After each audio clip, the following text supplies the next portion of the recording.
അത് മാവോട്ട് വെച്ചിട്ട് ഒരു വട്ടം കണ്ട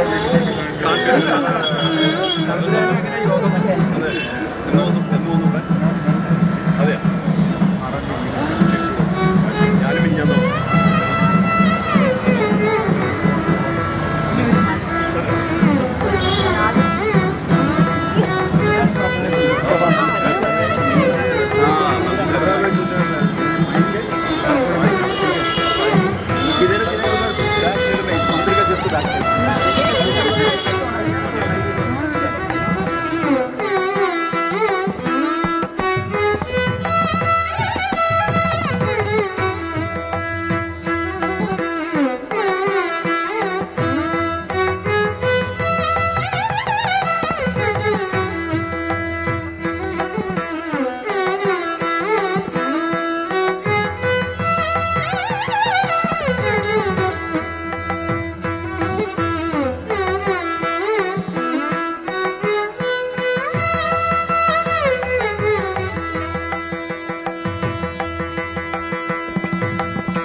തമ്പി സാറ് വളരെ എന്താണ് വ്യാകുലനായിട്ടാണ് വിളിച്ചത്. കാരണം അദ്ദേഹം എവിടെയാണെന്ന് അറിയില്ല ഈ സമയത്ത്, എന്നാലും ഞാൻ വിളിച്ചു നോക്കാം എന്ന് പറഞ്ഞിട്ട്. ശരിയാണ്, തമ്പി സാറ് ശരി തന്നെയാണ്. കാരണം ലോകമറിയുന്ന ആളാണ്. എപ്പോഴെങ്കിലും ഓർക്കാതിരിക്കില്ല എന്നത് ഉറപ്പാണ്. ഇതിന് യാതൊരു മാറ്റമില്ല. അദ്ദേഹത്തിൻ്റെ ചില വീഡിയോസ് ഞാൻ കാണാണ്ടായി. അർത്ഥവർത്ഥമായിട്ടുള്ള ഒത്തിരി കാര്യങ്ങൾ അദ്ദേഹം പറയുകയുണ്ടായി. അന്ന് തമ്പി സാറ് പറഞ്ഞ അന്ന് മുതൽ ഞങ്ങൾ അവിടെ ഉണ്ടായിരുന്ന ടീം മെമ്പേഴ്സ് എല്ലാവർക്കും ഒരു വളരെ ആകാംക്ഷയായിരുന്നു. എത്രമാത്രം എത്ര വേഗം നമുക്ക് രമേശ് ഈ ഡോക്ടർ മോഹൻജിയെ നമ്മുടെ ഇടയിൽ എത്തിക്കാൻ പറ്റും എന്നുള്ളതെന്ന്. ആ വിളിച്ചതും ഒരുപക്ഷെ ശ്രീകൃഷ്ണൻ്റെ നടയ്ക്കടുത്തായിട്ടാണ്. അതുകൊണ്ടാവാം നമുക്ക് അങ്ങനൊരു മഹാഭാഗ്യം പെട്ടെന്ന് തന്നെ കിട്ടിയെന്ന് പറയണം. അതിൽ യാതൊരു സംശയമില്ലാതെ ഭാരതീയ കൂട്ടായ്മ വളരെ വളരെ അഭിനന്ദിക്കുന്നു എന്നതാണ് മറ്റൊരു കാര്യം. കാരണം വേറെ ഏതെങ്കിലും സംഘടനകൾ അദ്ദേഹം വിളിച്ചിട്ടുണ്ടാവാം, പക്ഷേ തീർച്ചയായിട്ടും ഭാരതീയ കൂട്ടായ്മയ്ക്ക് അത് പ്രത്യേക ഒരു അഭിമാനം തന്നെയാണ്. ഇതുപോലെ പ്രഗത്ഭരെ കൊണ്ടുവരണം എന്നുള്ളതൊന്നും, അവരുടെ 4 നല്ല വാക്കുകൾ കേൾക്കാൻ ദൈവം നമ്മളെ ആശീർവദിച്ചിട്ടുണ്ടെന്നുള്ളതൊന്നും യാതൊരു സംശയവുമില്ലാത്ത ഒരു കാര്യം. ഞാൻ കൂടുതൽ ദീർഘിക്കുന്നില്ല. ആങ്കറിന് വേണ്ടിയിട്ട്, സ്റ്റേജ് പ്രോഗ്രാമിന് എല്ലാവരും വേണ്ടിയിട്ട് നമ്മൾ ഇപ്രാവശ്യം ചെറിയ കുട്ടികളെയാണ് നമ്മൾ എല്ലാം കൈകാര്യം ചെയ്യാൻ വേണ്ടിയിട്ട് ഏൽപ്പിച്ചിരിക്കുന്നത്. അതിനു വേണ്ടിയിട്ട് ആദ്യമായിട്ട് ഞാൻ ആങ്കറിങ്ങിന് വേണ്ടിയിട്ട് കമലയെയും അഖിലയെയും സ്റ്റേജിലേക്ക് ക്ഷണിക്കുന്നു. A very warm namaste to our guest of honor, Dr. Brahmarshi Mohanji, our distinguished dignitaries on and off the dais, and a very wonderful morning to all of our guests and participants joined with us today. I am Akhil from Bharatheeyam Koottayma, doing my MTech final year. Proudly, I have taken the responsibility to anchor the program. And I am Kamla Nair, a student of class 10, and it's my pleasure to anchor this program. May I request everyone to observe a 1-minute silence in remembrance of our ancestors, neighbors, relatives, friends who are no longer with us. As we start program, let's know the agenda of today. Starting with the lighting of lamp, the program will commence with the traditional lighting of the lamp, symbolizing the dispelling of darkness.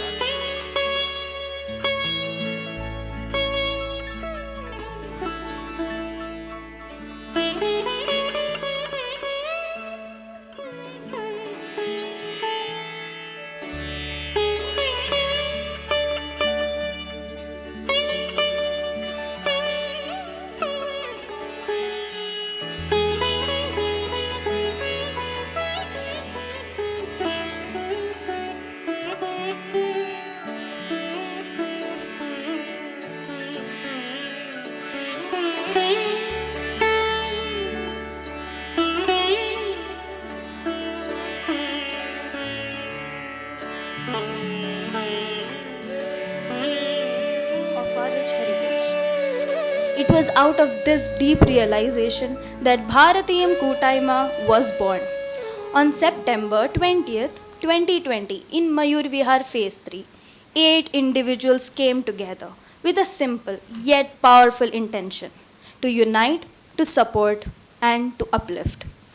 From those humble beginnings of just 8 members, today, by the grace of the Almighty and collective effort, we have grown into a strong community of over 200 families in Delhi NCR. Our objectives are clear and purposeful: to impart Hindu and Kerala traditions, rituals, and value our younger generation, to encourage greater participation in temples and spiritual practices, to instill pride, confidence, and cultural identity in our children, to support families financially, social, and personal challenges, and most importantly, to nurture a generation that rises above caste divisions and stands united. But we did not stop at intentions. We translated our vision into action. We organized pilgrimages for families, especially for elderlies who longed for spiritual journey but had no support. we have taken them safely to sacred places like Kurukshetra, Varanasi, Triveni Sangam, Jwalamukhi Temple in Himachal Pradesh, Ujjain, Omkareshwar, Mahakaleshwar in Madhya Pradesh, Puri Jagannath, Lingeshwar, Konark Temple in Orissa, and many more divine destinations. We have participated in the Mahakumbha Mela, visited Naimisharanyam, where it is believed that Kali Yuga has no effect, and explored ancient temples and sacred land across India. Beyond pilgrimages, we have also served society, providing books, educational materials to needy children, supporting orphanages, distributing food, and during the difficult times of COVID, serving meals to those in slum areas, donated blood. At Bharatheeyam Koottayma, one principle stands above all. We are one family. Irrespective of caste background or status, every Hindu is our brother, our sister, or our child. We do not follow hierarchy. We have no president, no secretary. Every member is a leader. Every member is a contributor. We have also focused deeply on spiritual and cultural enrichment, conducting Bhagavad Gita sessions, Narayanam sessions, interactive learning programs for youth, and promoting Sanskrit learning through scholarships. And today, I say this with great pride. Our youth are not just participants. They are leaders. This entire program you see today has been organized and executed by our young generation. This is our true success. Why did we come together? Because we realized something very simple. If we remain divided, we become weak. But if we unite, we become a powerful force for positivity. Instead of worrying about challenges like cultural dilution and spiritual confusion, we chose to act. Unity, responsibility, we chose dharma. Our vision, to unite beyond divisions, to preserve our cultural heritage, to strengthen our spiritual foundation, and to stand by each other as one strong community. Because when we are rooted in dharma, we don't just grow as individuals, we rise as society. The significance of today. Today we are truly blessed. We are in the divine presence of a Mahatma, our guiding light, Brahma Rishi Dr. Mohanji. His teachings remind us to look inward, to transcend differences, and to live with purpose, compassion, and awareness. Dear Bharatheeyam Koottayma family members, unity does not happen by chance. It requires effort, intention, and commitment. Let us take a pledge today to rise above caste and differences, to stand united as one community, to pass on our values to the next generation, and to actively participate in this collective journey. Let Bharatheeyam Koottayma not remain just a name. Let it become a movement. As we move forward, let us remember that we are not just individuals living far from our homeland. We are the torchbearers of a great civilization. And together, we have the power to build a future that is united, culturally strong, spiritually awakened. Let us walk this path together. Awaken, unite, elevate. Thank you. Hare Rama Hare Krishna. നമസ്തേ. ബഹുമാനപ്പെട്ട മുതിർന്നവരെ, സഹോദരി സഹോദരന്മാരെ, നമ്മുടെ ആദരണീയനായ മാർഗദർശി ബ്രഹ്മർഷി doctor Mohanji sir, അതോടൊപ്പം തന്നെ എല്ലാ വിശിഷ്ടാതിഥികൾക്കും നമസ്കാരം. ഹൃദയം നിറഞ്ഞ നന്ദിയോടെയും വളരെയധികം സന്തോഷത്തോടെയുമാണ് ഇന്ന് നാം ഈ അർത്ഥപൂർണമായ സത്സംഗം മോട്ടിവേഷൻ സെഷനിൽ പങ്കെടുക്കുന്നത്. നമ്മുടെ ഈ പ്രോഗ്രാം ഒരു തുടക്കമാണ്. ഉണർവിൻ്റെ, ഐക്യത്തിൻ്റെ, കൂട്ടായ കരുത്തിൻ്റെയും ഉന്നതമായ ലക്ഷ്യത്തിൻ്റെയും തുടക്കമാണ്. ഇവിടെ ഇന്ന് നമ്മോടൊപ്പം ചേർന്നിരിക്കുന്ന പലരും ഭാരതീയം കൂട്ടായ്മയിൽ ആദ്യമായിരിക്കും. അതിനാൽ ഭാരതീയം കൂട്ടായ്മ എന്താണ്, അതിൻ്റെ ഉദ്ദേശ ലക്ഷ്യം എന്താണ് എന്ന് ഞാൻ പരിചയപ്പെടുത്താൻ ആഗ്രഹിക്കുന്നു. ഭാരതീയം ഒരു കുടുംബമാണ്, സമൂഹത്തോടുള്ള ഒരു ഉത്തരവാദിത്വമാണ്. നാം ഡൽഹി NCRൽ ജീവിക്കുന്ന മലയാളി ഹിന്ദുക്കളാണ്. വിദ്യാസമ്പന്നരും നേട്ടങ്ങൾ കൈവരിച്ചവരുമാണ് നമ്മൾ. എന്നാൽ സത്യസന്ധമായി ചിന്തിച്ചാൽ ആശങ്കപ്പെടുത്തുന്ന ഒരു കാര്യം, നമ്മുടെ പുരോഗതിക്കിടയിലും നാം പലപ്പോഴും ഭിന്നിച്ചു നിൽക്കുന്നു. ജാതി, സാമൂഹിക വ്യത്യാസങ്ങൾ, രാഷ്ട്രീയ ആശയങ്ങൾ, അങ്ങനെ പലതും. ഈ ഭിന്നിപ്പ് നമ്മെ സാമൂഹികമായും ആത്മീയമായും സാംസ്കാരികമായും വൈകാരികമായും ബാധിച്ചിരിക്കുന്നു. നമ്മുടെ അടുത്ത തലമുറയെ നോക്കുമ്പോൾ ഒരു വലിയ വിടവ് കാണാൻ കഴിയുന്നു. നമ്മുടെ സമ്പന്നമായ പാരമ്പര്യത്തിൻ്റെ തുടർച്ചയ്ക്ക് ഭീഷണിയാവുന്ന ഒരു വിടവ്.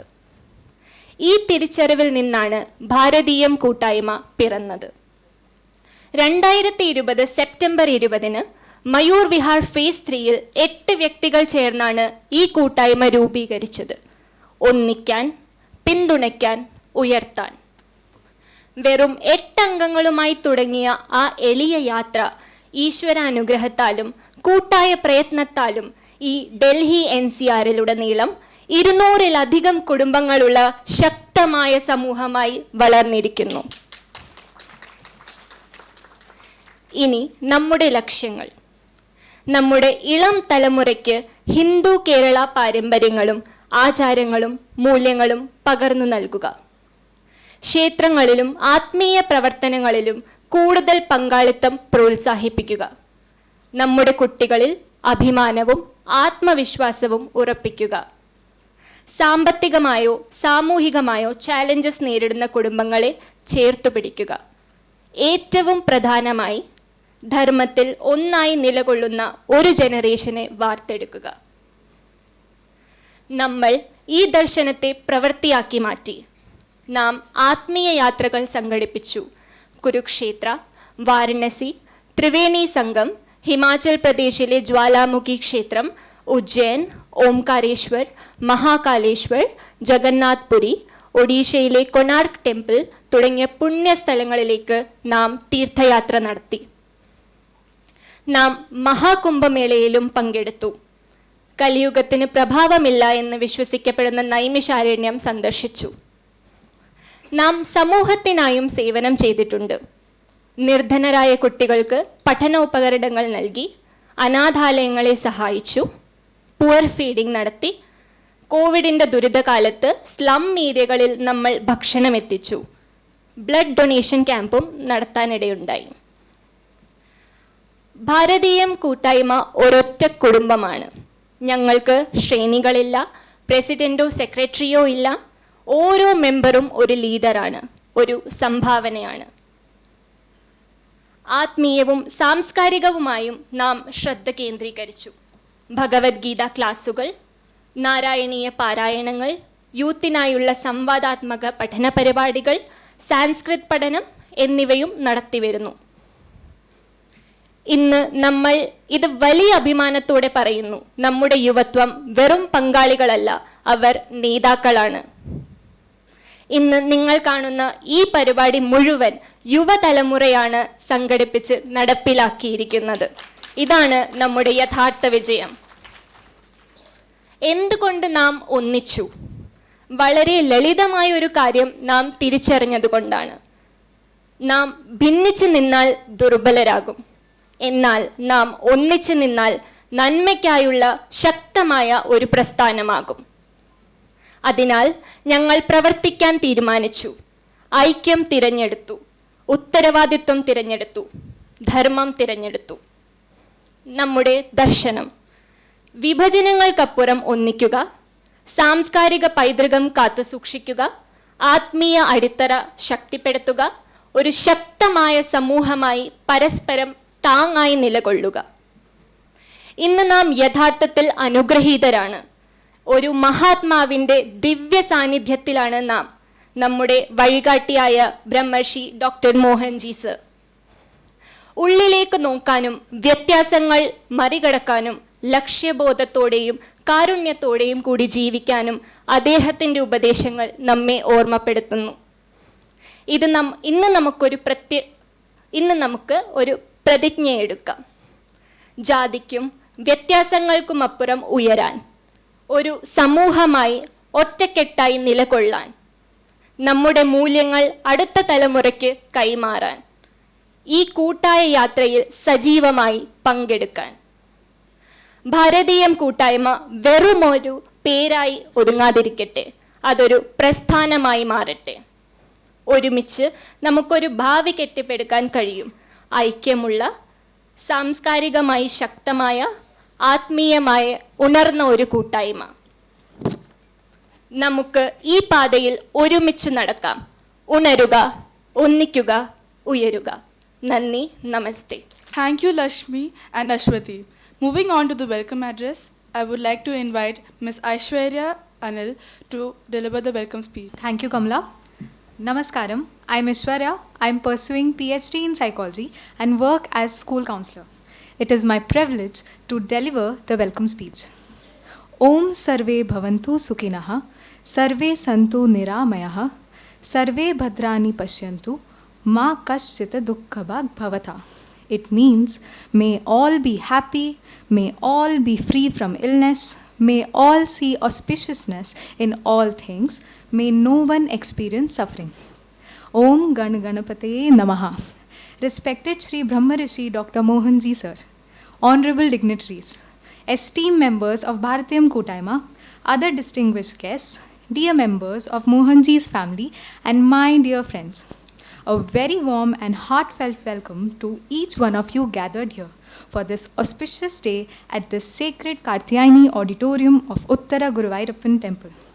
It is with immense joy and deep reverence that Bharatheeyam Koottayma welcomes Shri Brahmarishi Dr. Mohanji Sir to this Satsangam motivational session on this 26th day of April 2026. Today's gathering is not merely an event, but a divine opportunity to be in the presence of wisdom, to reflect, to learn, and to be inspired towards a higher purpose in life. We are deeply honored by the gracious presence of our distinguished dignitaries whose support is vital to Bharatheeyam's journey. Let us all join in gathering them, greeting them, heartfelt applause and warmth. We were honored to invite renowned filmmaker and actor Shri Vijay Thambi Sir as our chief guest for today's occasion. He is widely respected for his valuable contributions to Malayalam cinema as a director and artist. We are truly obliged to him as a member and patron of Bharatheeyam Koottayma. It is his sheer benevolence and attachment to our Koottayma that he connected us with Mohanji, and today this session could be possible. Although he was very much interested to join us in person and all arrangements have been made, due to unavoidable circumstances, he could not travel to be with us. But he was generous to send a special video message for all of us. Let us now take a moment to watch his message. I request Mr. Srijit to play video. ഭാരതീയം കൂട്ടായ്മയിലെ എല്ലാ സുഹൃത്തുക്കൾക്കും കുടുംബാംഗങ്ങൾക്കും അഭ്യുദയാകാംക്ഷികൾക്കും വിനീതമായ നമസ്കാരം. കഴിഞ്ഞ വർഷം ഡൽഹിയിൽ ഭാരതീയം കൂട്ടായ്മയുടെ ഒരു പരിപാടിയിൽ പങ്കെടുത്തപ്പോഴാണ് ആ കൂട്ടായ്മയുടെ ശക്തിയും ചൈതന്യവും കെട്ടുറുപ്പും എനിക്ക് മനസ്സിലാക്കാൻ കഴിഞ്ഞത്. അതുകൊണ്ട് തന്നെയാണ് ഞാൻ ആ കൂട്ടായ്മയോട് വീണ്ടും ഞാൻ പങ്കെടുക്കാം, ഇനി ഇതുകൊണ്ടുണ്ടെങ്കിൽ അറിയിക്കുമെന്ന് പറഞ്ഞു. അതുപ്രകാരം ഈ വർഷവും വീണ്ടും അവരൊരു കൂട്ടായ്മ സംഘടിപ്പിച്ചപ്പോൾ എന്നെ ക്ഷണിക്കുകയും ഞാൻ വരാൻ തയ്യാറായിരുന്നതുമാണ്. അത് ബ്രഹ്മശ്രീ മോഹൻജിയുടെ ഒരു സെക്ഷനാണ്. ബ്രഹ്മശ്രീ മോഹൻജിയെ ഭാരതീയം കൂട്ടായ്മയായിട്ട് ബന്ധിപ്പിച്ചതും അതിനുള്ളൊരു സൗകര്യവും എനിക്കാണ് ലഭിച്ചത്. അതിനും വളരെ സന്തോഷമുണ്ട്. ലോകം മുഴുവൻ പ്രശസ്തനായ മോഹൻജി, അദ്ദേഹത്തിൻ്റെ വാക്കുകൾ ഈ ലോകം മുഴുവൻ ശ്രദ്ധിക്കുകയാണ്. അത്രത്തോളം പ്രചോദനം നൽകുന്ന, ഉന്മേഷം നൽകുന്ന വാക്കുകളാണ് അദ്ദേഹത്തിൻ്റെത്. അപ്പോൾ അദ്ദേഹം പങ്കെടുക്കുന്ന ആ ഒരു പരിപാടിയിൽ പങ്കെടുക്കാൻ കഴിയുന്നത് വലിയ ഭാഗ്യമായിട്ടും സന്തോഷമായിട്ടും ഞാൻ കരുതി. പക്ഷേ എൻ്റെ ചില ശാരീരിക അസ്വാസ്ഥ്യങ്ങൾ മൂലം നിർഭാഗ്യവശാൽ എനിക്ക് ഈ പരിപാടിയിൽ പങ്കെടുക്കാൻ കഴിയാതെ പോകുന്നു. സത്യം പറഞ്ഞാൽ എനിക്കതിൽ വളരെയധികം വേദനയുണ്ട്. പ്രത്യേകിച്ചും ഭാരതീയം കൂട്ടായ്മയുടെ ഓരോ സുഹൃത്തുക്കളും എന്തുമാത്രം അത്രത്തോളം എന്നെ ഞാൻ ഡൽഹിയിൽ ഉണ്ടായിരുന്നപ്പോൾ ഓരോ കാര്യങ്ങൾക്കും വളരെയധികം ശ്രദ്ധിക്കുകയും കൈവെള്ളയിൽ കൊണ്ട് നടക്കുന്ന പോലെയാണ് അവർ എന്നെ അവിടെ ശ്രദ്ധിച്ചത്. അതൊരിക്കലും എനിക്ക് മറക്കാൻ കഴിയില്ല. ഞാൻ ഒരുപാട് സ്ഥലത്ത് പോയിട്ടുണ്ടെങ്കിലും ഇങ്ങനെ ഒരു സ്നേഹവും ഇങ്ങനെ ഒരു കരുതലും ഞാൻ മറ്റിടത്തൊന്നും എനിക്ക് ലഭിച്ചിട്ടില്ല. അതുകൊണ്ട് തന്നെ ഭാരതീയത്തിൽ വീണ്ടും വീണ്ടും വരാനും അവരുമായി നല്ല സമയങ്ങൾ പങ്കുവയ്ക്കാനും എനിക്ക് ആഗ്രഹമുണ്ടായിരുന്നു. പക്ഷേ നിർഭാഗ്യവശാൽ ഈ അവസരത്തിൽ അതിന് കഴിഞ്ഞില്ല. പക്ഷേ മോഹൻജി ഉണ്ടല്ലോ, അദ്ദേഹത്തിൻ്റെ വാക്കുകൾ കേൾക്കുന്നതിൻ്റെ പുണ്യമാണ്. പ്രത്യേകിച്ച് നമ്മുടെ യുവതലമുറ മോഹൻജിയുടെ വാക്കുകൾ കേൾക്കണം. കാര്യം അദ്ദേഹം അത്രത്തോളം മോട്ടിവേറ്റീവായിട്ടായിരിക്കും അദ്ദേഹം സംസാരിക്കുക. മാത്രമല്ല നമുക്കിന്ന് ഭാരതത്തിൽ ഒരു കാലത്ത് ഭാരതത്തിലെ യുവതലമുറ എല്ലാം ഭാരതം വിട്ട് മറ്റ് രാജ്യങ്ങളിലേക്ക് അവരുടെ ചേക്കേറിയ ഒരു കാലഘട്ടമുണ്ടായിരുന്നു. ഇന്ന് മറ്റ് രാജ്യങ്ങളിൽ നിന്നുപരിയായി തിരിച്ച് ഭാരതത്തിലേക്ക് വരാൻ ആഗ്രഹിക്കുന്നവരാണ് ഇന്നത്തെ യുവതലമുറ. എന്തുകൊണ്ടെന്നാൽ മറ്റ് രാജ്യങ്ങളെക്കാളും വളരെയധികം ഓപ്പർച്യൂണിറ്റീസ് നമ്മുടെ ഭാരതത്തിൽ ഇന്ന് ലഭ്യമാണ്. എല്ലാ തലങ്ങളിലും ഭാരതം മറ്റ് രാജ്യങ്ങളെക്കാളും കിടപിടിക്കുന്ന അല്ലെങ്കിൽ മറ്റ് രാജ്യങ്ങളുടെ മുന്നിൽ വരുന്ന അവസ്ഥയിലേക്ക് വന്നു. അധികം താമസിയാതെ ലോക ഗുരുവായി ഭാരതം മാറുമെന്ന കാര്യത്തിൽ ഒരു സംശയവുമില്ല. കാര്യം ഇന്ന് നമുക്കറിയാം മറ്റ് രാഷ്ട്രങ്ങളിലെല്ലാം ഭാരതത്തെ എങ്ങനെയാണ് കാണുന്നത്, അല്ലെങ്കിൽ ഭാരതത്തിൻ്റെ പ്രധാനമന്ത്രി ഏത് രീതിയിലാണ് സ്വീകരിക്കുന്നത്. അപ്പോൾ ആ രീതിയിലേക്ക് നമ്മുടെ നാട് വളർന്നിരിക്കുന്നു. അപ്പോൾ ആ നാടിൻ്റെ തലസ്ഥാനമായ ഡൽഹിയിൽ താമസിക്കുന്നവർക്ക് തന്നെയാണ് ഏറ്റവും കൂടുതൽ അതിൽ അഭിമാനിക്കാവുന്നുള്ളത്. അപ്പോൾ അതുകൊണ്ട് തന്നെ ആ ഡൽഹിയിലെ മലയാളി കൂട്ടായ്മയായ ഭാരതീയം ഈ ഒരു വിഷയത്തിൽ വളരെയധികം അഭിനന്ദനം അർഹിക്കുന്നു.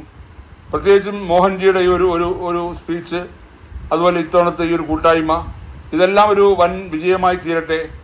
ഇനിയും തീർച്ചയായിട്ടും അടുത്തൊരവസരത്തിൽ ഭാരതീയം കൂട്ടായ്മയിൽ വരാനും നിങ്ങളെല്ലാം കാണാനും കഴിയുമെന്നൊരു ചിന്ത എൻ്റെ ഉള്ളിലുണ്ട്. അത് ഭഗവാൻ അനുഗ്രഹിക്കട്ടെ. എന്തായാലും ഈ ഒരു കൂട്ടായ്മയ്ക്ക് ഇനിയും ഒരുപാട് കാര്യങ്ങൾ ചെയ്യാനുണ്ട്. യുവതലമുറയ്ക്ക് പ്രചോദനം നൽകുന്ന രീതിയിൽ, അവർക്ക് പുതിയ പുതിയ വഴികൾ കണ്ടെത്തുന്ന രീതിയിൽ, അവരെ നമ്മുടെ സനാതന ധർമ്മത്തിലേക്ക് അടുപ്പിക്കുന്ന രീതിയിൽ. കാര്യം പലപ്പോഴും നമ്മുടെ ഭാരതം ഒരു ഹിന്ദു രാഷ്ട്രമാണ്. അത് ഇനി ആരെന്ത് പറഞ്ഞാലും അത് ഹിന്ദു രാഷ്ട്രം തന്നെയാണ്. കാര്യം അതാണ് നമ്മുടെ സനാതന ധർമ്മം. നമ്മുടെ ഋഷി പരമ്പര സൃഷ്ടിച്ചെടുത്ത ഒരു ധർമ്മമാണത്.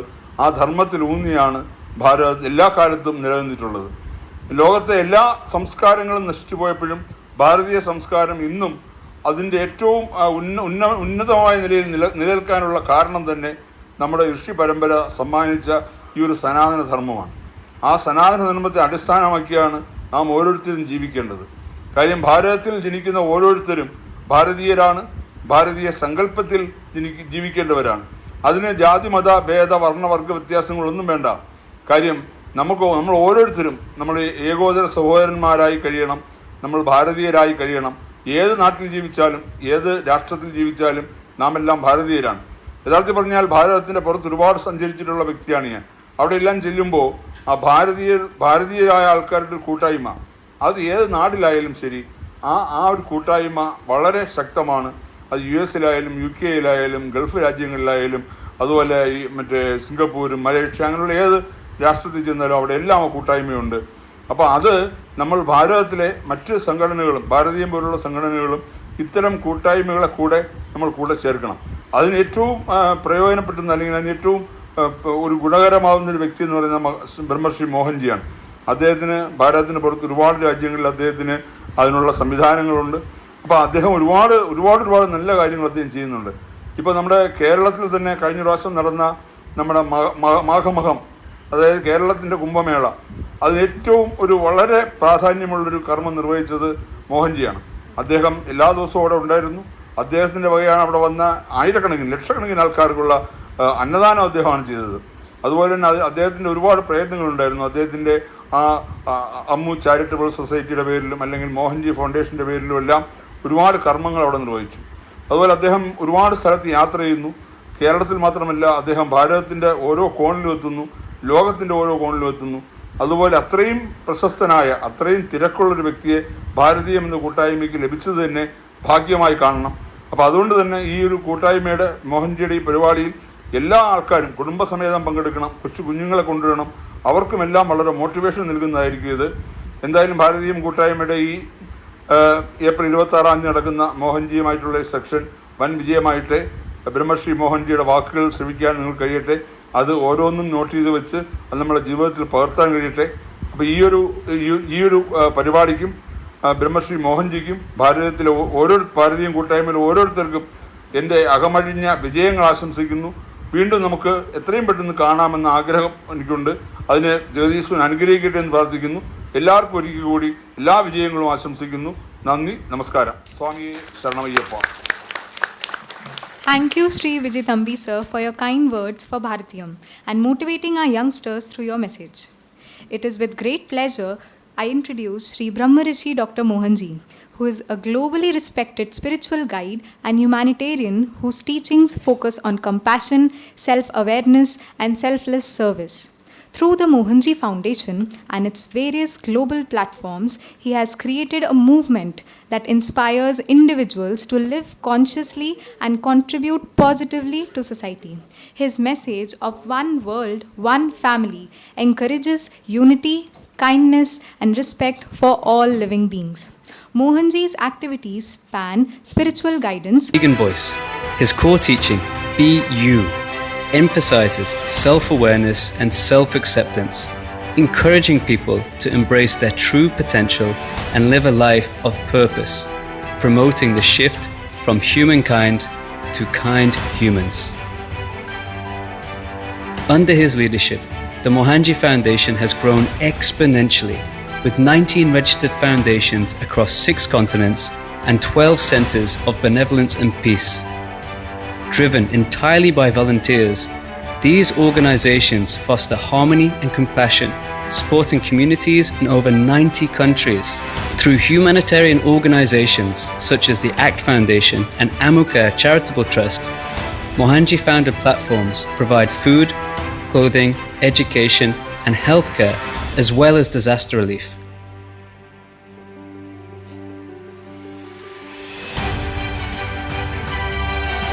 He has also founded platforms such as the World Consciousness Alliance and the World Tribal Alliance, working to drive positive global change and protect all species. Mohanji's teachings have touched the lives of thousands worldwide through his message of love, compassion, and self-empowerment. He resonates with people from a wide variety of backgrounds, making him a beloved figure in the global humanitarian, business, and spiritual communities.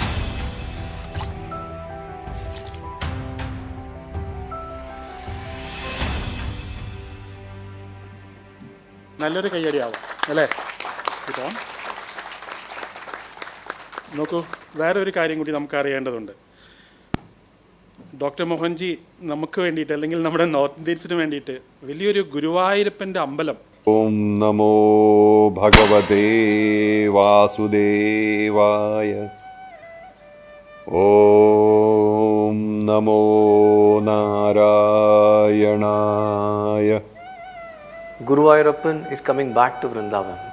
The Vrindavan Guruvayur Temple project is a grand collaboration of various people inspired by Mohanji's vision to recreate the holy Guruvayurappan temple, which is originally in the site of Guruvayur in Kerala, and bringing that deity, that consciousness back to Vrindavan, that is the land of Lord Krishna's birth and his childhood. And Guruvayurappan is part of our life. Guruvayurappan is Lord Krishna, 8-year-old Lord Krishna. He is part of everybody's life. He is a feeling. He is your heartbeat. So right from childhood till now, I feel deeply connected to Guruvayurappan, and this thought came to me. Why is not Guruvayurappan in Vrindavan? Mahavishnu is pure consciousness, brighter than a million suns, pure brightness, pure consciousness, beyond any created universe. So Brahma told Mahavishnu, I can't find you. I can't even see you. I can't understand you. You are unfathomable, unknowable. How will I worship you? Mahavishnu created his form and gave it to Brahma. So there is a finite form to connect, which represents the infinite form. Various Prajapatis came. Prajapatis are called the sons of Brahma. When they started creation on earth, this idol was given by Brahma to them, saying that if you worship this consciousness, you will have stability. It was transferring hands over time from Golden Age, Satya Yuga, to Treta Yuga, to Dwapara Yuga, and finally it came into the hands of Krishna's father, Vasudeva. And later when Vasudeva died, Krishna took care of this idol, and finally he took it to Dwaraka. So he himself worshipped this idol.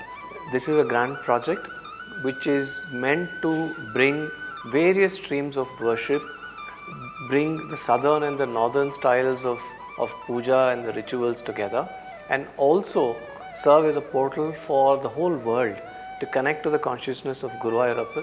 This temple is now going to be available for the whole world to come and experience, and it is meant to be an identical replica of all features and all pujas and all the architectural style as it exists in Guruvayur. Just like we can have a well to utilize the water under the earth, in the same way we are creating a temple there to completely maximize the power of Bhakti. How we perceive this temple is that it should be a replica of Guruvayur. Nothing can compare to Guruvayur, the essence and the power and the presence of Bhagavan.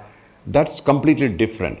When they come to Vrindavan Guruvayur temple, they should feel that, it's like Guruvayur. They should feel the same. So we're trying to create that kind of an ambience in Vrindavan. In our effort to recreate the Guru Ayurappan temple in Vrindavan, we have taken great efforts to put together a team that brings together various skill sets that will ensure that the temple that is coming up in Vrindavan is identical in all forms and methods to the original temple in Guruvayur. അതായത് ഗുരുവായൂരിൽ നിന്ന് കാണുന്ന ക്ഷേത്രത്തിന് സമാനമായ തൊട്ട് താഴെയുള്ള scale ഉപയോഗിച്ചുകൊണ്ട് ഏറ്റവും മഹനീയമായ ഒരു ക്ഷേത്രമാണ് അവിടെ ഉയർന്നു വരാൻ പ്ലാൻ ചെയ്തിട്ടുള്ളത്.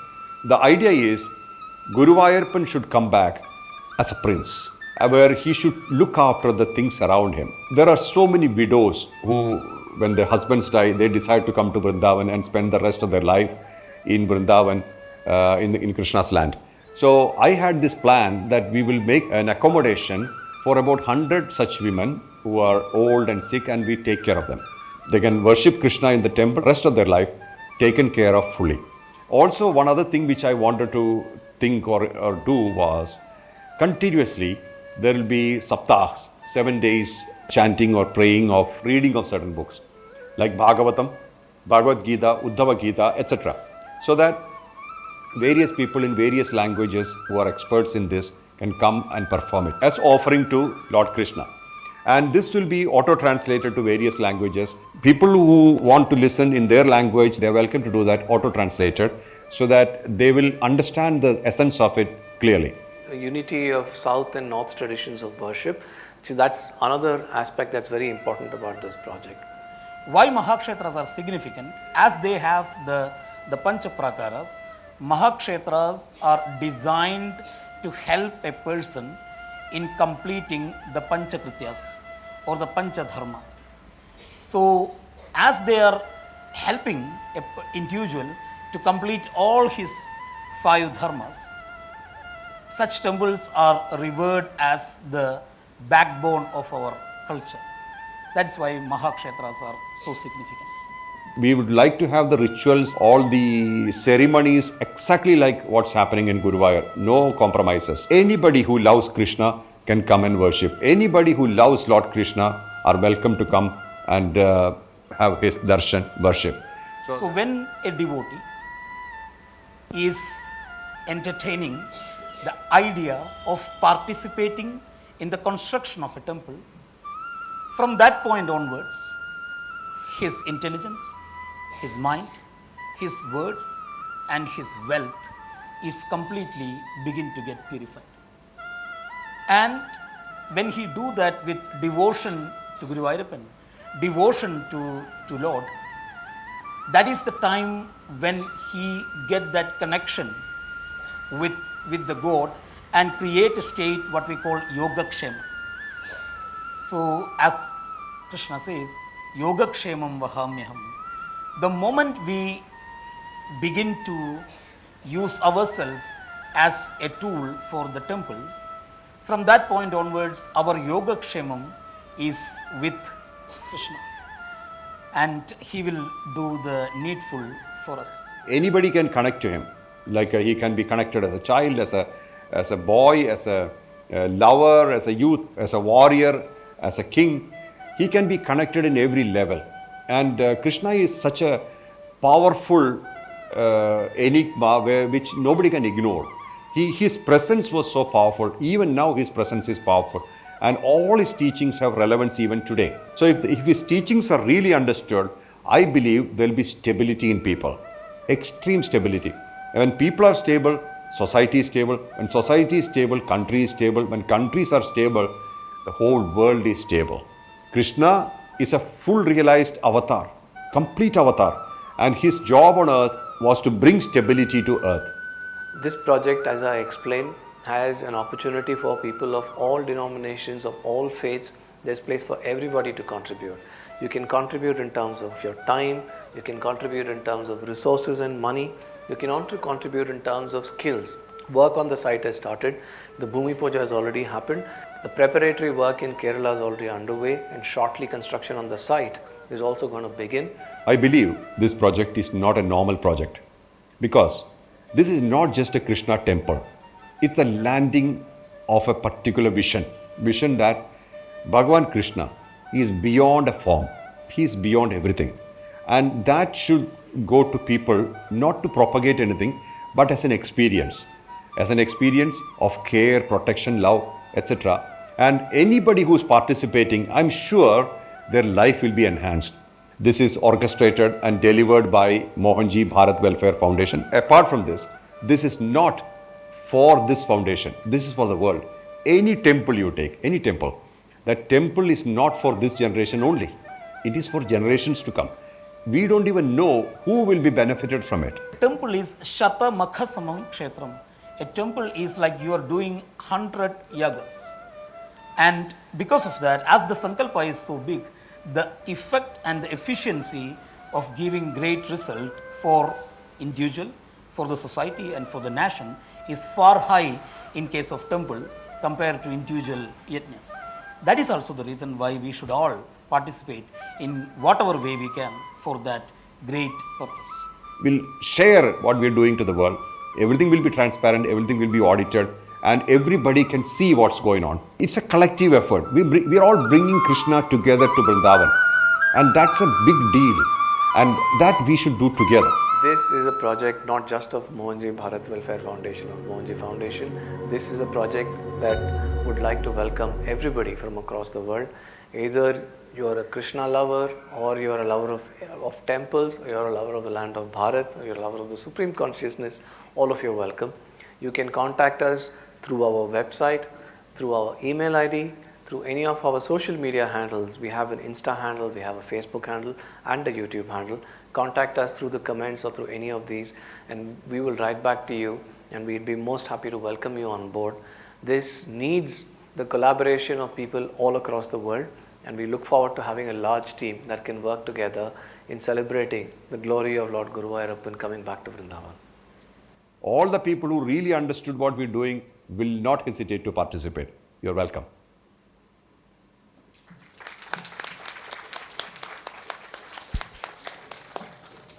Now I request our Bharatheeyam members to come onto stage and to welcome Sri Mohanji sir with a token of our gratitude and appreciation. Mohanji onto stage.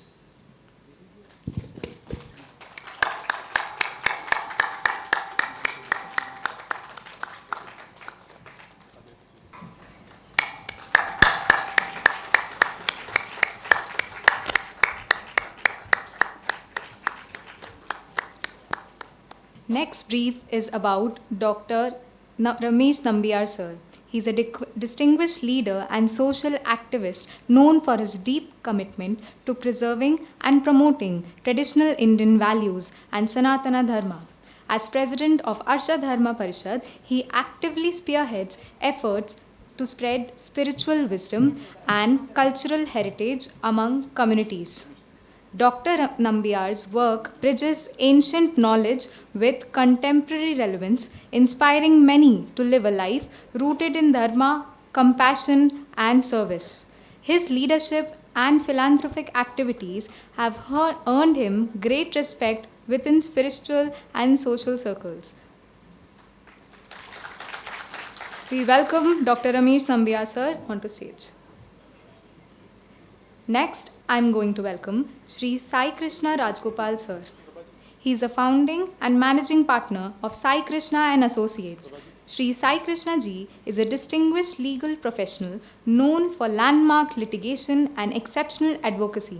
Widely regarded among the finest in the legal fraternity, he is equally admired for his warmth, humility, and active involvement in socio-cultural initiatives, including his association with our Uttara Guruvayurappan temple.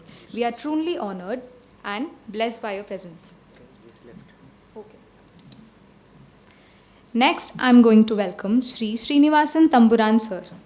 He is a prominent Gurugram-based entrepreneur and philanthropist who founded Srinivasan Company and well-established property consulting firm operating in Delhi NCR. He is also the founder patron of the Veda Brahma Rashtrodharana Trust in Trivandrum, Kerala, which serves economically weaker sections of society. We invite Sri Srinivasan Tamburanji onto stage. Next brief is about Sri C.K. Ramachandran sir. He has been the ex-chairman of Kerala School, Mayurvar Phase 3, and is the vice president of Uttara Guruvayurappan Temple. He is a well-known businessman, a social worker, and philanthropist. We welcome Sri C.K. Ramachandran sir onto stage. Next, I am introducing Sri Venugopal sir. He is part of Arsha Dharma Parishad, Uttara Guruvayurappan Temple, Secretary Sri Venugopal sir. We welcome you onto stage.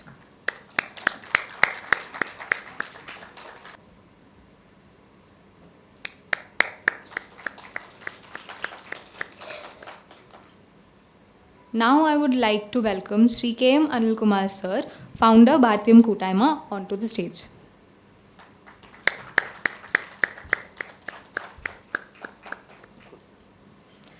I would also like to extend a warm welcome to the esteemed members of Mohanji's extended family who are with us today.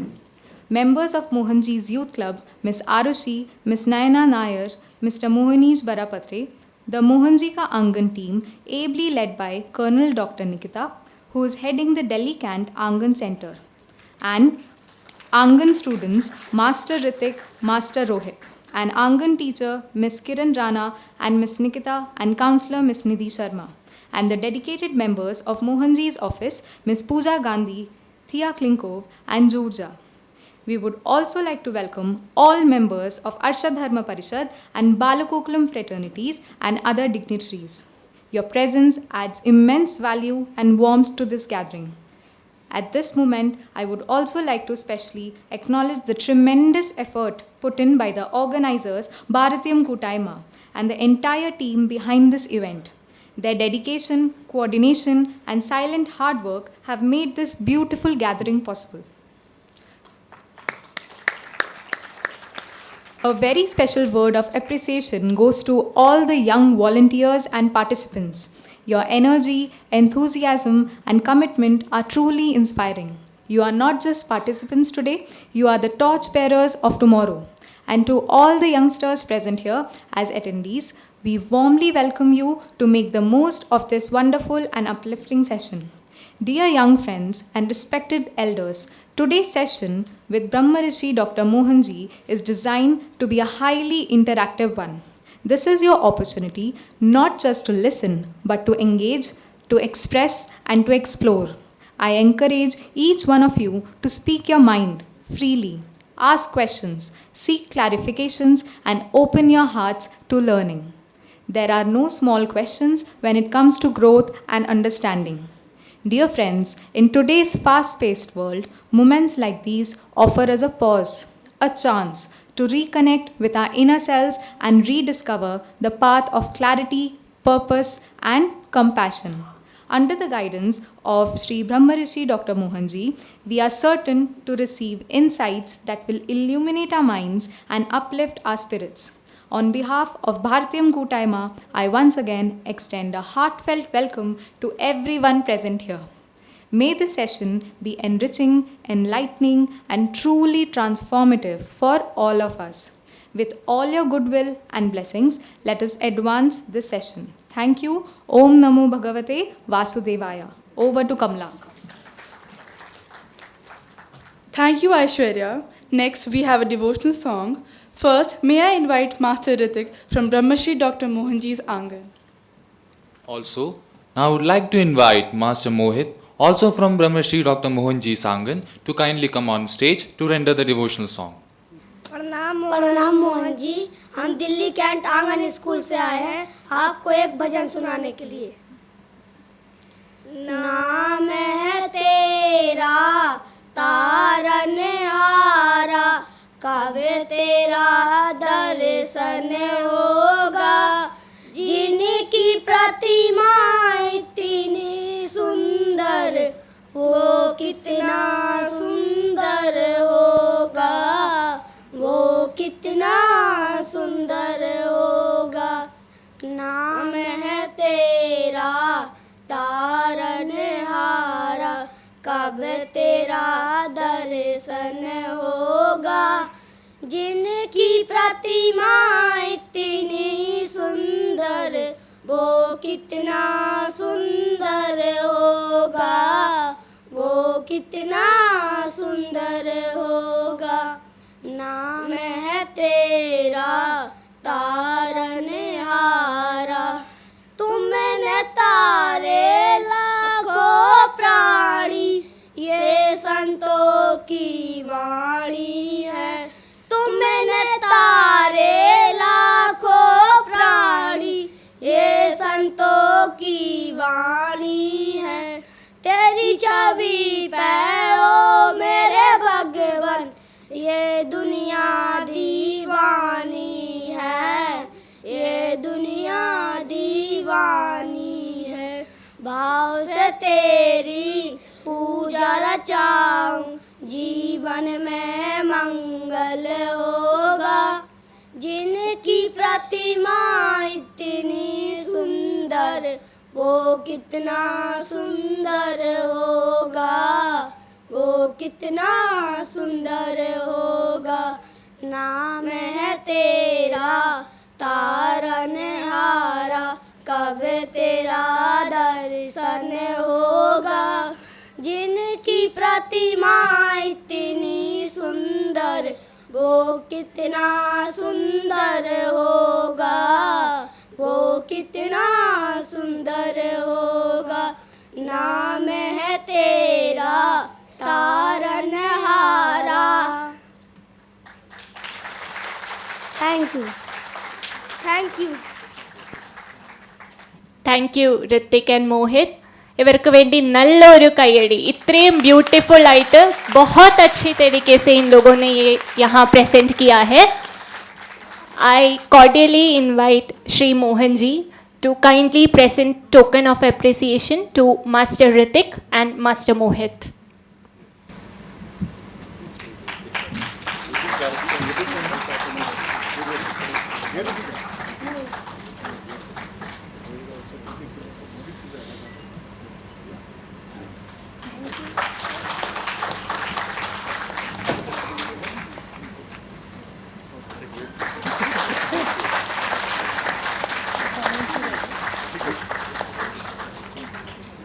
ഇനി അടുത്തത് doctor മോഹൻജിക്ക് പൊന്നാട അണിയിക്കുന്ന ഒരു ചടങ്ങാണ്. അതിന് സ്റ്റേജിലുള്ള എല്ലാവരെയും ക്ഷണിക്കുന്നു.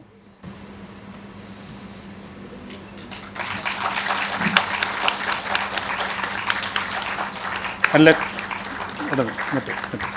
അപ്പോൾ ഇത്രയും നേരം നമ്മൾ കാത്തിരുന്ന ഇനി അടുത്തത് സത്സംഗം മോട്ടിവേഷണൽ സ്പീച്ച് സ്റ്റാർട്ട് ചെയ്യാൻ പോവാണ്. അപ്പോൾ സാറ് അല്ലാതെയുള്ള മറ്റുള്ള സാറുമാർ സ്റ്റേജിൻ്റെ മുമ്പിൽ നിന്ന് ശ്രവിക്കാവുന്നതാണ്. എല്ലാവർക്കും നമസ്കാരം. വിജി തമ്പി സാറിൻ്റെ ഇൻട്രൊഡക്ഷൻ കാരണം ഞാനിവിടെ എത്തി. ഭാരതീയം കൂട്ടായ്മയെക്കുറിച്ച് അറിയാൻ സാധിച്ചതിൽ എനിക്ക് വളരെ വളരെ സന്തോഷമുണ്ട്. മാത്രമല്ല, ഇത്രയും ഇൻറ്റഗ്രേറ്റഡ് ആയിട്ട് ഒരു ഗ്രൂപ്പ്, പ്രത്യേകിച്ച് ഒരു ഹയറാർക്കി ഇല്ലാണ്ട് നടക്കണമെന്ന് പറയുമ്പോൾ അതന്നെ വലിയൊരു കാര്യമാണ്. ആക്ച്വലി ഇങ്ങനെ ഒരു കാര്യം നമുക്ക് ലോകത്ത് വേണം. ഞാൻ ഒരുപാട് ഡിഫറെൻറ്റ് ഗ്രൂപ്പ്സായിട്ട് പല നാട്ടിൽ ഭാരതത്തിന് പുറത്ത് പ്രവർത്തിച്ചിട്ടുണ്ട്. അപ്പോൾ എനിക്ക് തോന്നാറുള്ളൊരു കാര്യമുണ്ട്, അതായത് ഈ ഗ്രൂപ്പുകളെല്ലാവരും ഒന്നിച്ച് നിൽക്കണം. കാരണം ഇപ്പോൾ ഒരു ഇൻറ്റഗ്രേഷൻ്റെ ആവശ്യമുണ്ട് ലോകത്ത്. ഒരുപാട് ചേഞ്ചസ് വരുന്നുണ്ട് സോഷ്യോ പൊളിറ്റിക്കൽ ലെവലിൽ. അപ്പോൾ അതിനെ ഓവർകം ചെയ്യണമെങ്കിൽ ഏറ്റവും ആവശ്യമുള്ളത് യൂണിഫിക്കേഷൻ ഓഫ് സ്ട്രെങ്ത്താണ്. നമുക്കെല്ലാവർക്കും നമ്മുടെ ശക്തികളുണ്ട്, അവനവൻ്റേതായിട്ടുള്ള ശക്തികളും നമ്മുടെ ഫീൽഡ് ഓഫ് ഇൻഫ്ലുവൻസും ഉണ്ട്. ഇത് യുണൈറ്റ് ചെയ്ത് കഴിഞ്ഞാൽ ഗ്ലോബലി എനിക്ക് തോന്നുന്നു നമുക്ക് ഒരുപാട് പേരെ കാത്തുരക്ഷിക്കാൻ പറ്റും തോന്നുന്നുണ്ട്. അതിൽ ഒരു ഉദാഹരണം ഞാൻ പറയാം. നമ്മുടെ ഈ ബംഗ്ലാദേശിൽ ഷെയ്ഖ് ഹസീന മാറിക്കഴിഞ്ഞപ്പോൾ ഒരുപാട് ഡിസ്ട്രക്ഷൻ നടന്നു. Hindu family, Christians, Hindus, Buddhist, Ahmadiyas, Shias മുതലായിട്ടുള്ള ആൾക്കാരോടും അവരുടെ മുകളിൽ, അതായത് മെജോറിറ്റി ഗ്രൂപ്പ്സ് മറ്റേ മൈനോറിറ്റി ഗ്രൂപ്പ്സിനെ ഓൾമോസ്റ്റ് അനിഹിലേറ്റ് ചെയ്യണ മാതിരിയുള്ള ആക്ടിവിറ്റി നടന്നു. അപ്പോൾ നമ്മൾ പല സ്ഥലത്തും നമ്മൾ അതിൻ്റേതായിട്ടുള്ള മൂവ്മെൻറ്റ് നടത്തി. ഹേഗിൽ പാർലമെൻറ്റ് ഓഫ് മറ്റേ പീസ് പാലസിൻ്റെ മുമ്പിൽ നമ്മൾ ഓം മാർച്ച് നടത്തി. അത് കുറേ മീഡിയ കവർ ചെയ്തു ലോകത്തൊക്കെ. ഒന്നും സംസാരിച്ചിട്ടില്ല, ജസ്റ്റ് ഓം ചാൻറ്റ് ചെയ്യണുണ്ടായിരുന്നുള്ളൂ. എന്നിട്ട് ആ പ്ലക്കാർഡിൽ എഴുതിയിട്ടുണ്ട് സ്റ്റോപ്പ് ദ ക്രൈം എന്നോ അങ്ങനെ. നമുക്ക് പറയാനുള്ള കാര്യങ്ങൾ വെറും പ്ലക്കാർഡിൽ എഴുതും, പക്ഷെ ഒന്നും സംസാരിക്കില്ല. അതിന് വലിയ മൈലേജ് കിട്ടി. അത് കഴിഞ്ഞ് നമ്മൾ യൂറോപ്യൻ യൂണിയൻ പാർലമെൻറ്റിൽ 4 മോഷൻസ് ചെയ്തു, 4 കാര്യങ്ങൾ മൂവ് ചെയ്തു. അതിൽ എന്താ പറയാൻ കാരണം വെച്ചാൽ പലപ്പോഴും ഈ കൂട്ടായ്മ ഇല്ലാത്തതുകൊണ്ട് ഒരു സപ്പോർട്ട് സിസ്റ്റം ക്രിയേറ്റ് ചെയ്യാൻ പറ്റണില്ല നമുക്ക് ലോകത്ത്. എന്നുവെച്ചാൽ എല്ലാവരും വിചാരിക്കും ഇത് വേറെ ആളുടെ കാര്യമല്ലേ എന്ന്. അങ്ങനെയല്ല, നമ്മൾ ലോകത്ത് മുഴുവൻ നമ്മൾ ഒന്ന് തന്നെയല്ലേ, എല്ലാവരും ഇവിടുന്ന് പോയിട്ടുള്ള ആൾക്കാരല്ലേ. അപ്പോൾ ഒരു കണക്കിന് പറഞ്ഞാൽ നമ്മുടെ കുടുംബാംഗങ്ങളല്ലേ. അപ്പോൾ നമ്മൾ ഈ കൂടിച്ചേരണം എന്നുള്ളത് അതൊരു സ്റ്റേറ്റ് വൈസോ ഡിസ്ട്രിക്റ്റ് വൈസോ ഒന്നും അല്ലാണ്ട് ഗ്ലോബലായിട്ട് കൂടിച്ചേരണം. അത് ഭാരതീയം പോലത്തെ ഒരു കൂട്ടായ്മ എനിക്ക് തോന്നുന്നു അതിന് ഒരു നല്ല പ്രസിഡൻസ് കൊടുക്കാൻ പറ്റും തോന്നുന്നു. കാരണം ഇപ്പോൾ അറിഞ്ഞതിന് ശേഷം എനിക്കറിയില്ലായിരുന്നു. അത് കാരണം ഞാൻ മുമ്പേ ഈ കാര്യങ്ങൾ ആരെയും അറിയിക്കാഞ്ഞത് നമ്മൾ ചെയ്യുന്ന പ്രവർത്തികളും ഇനി നമുക്ക് കൂടുതൽ ഇതിൽ കോർഡിനേറ്റ് ചെയ്യാൻ പറ്റും.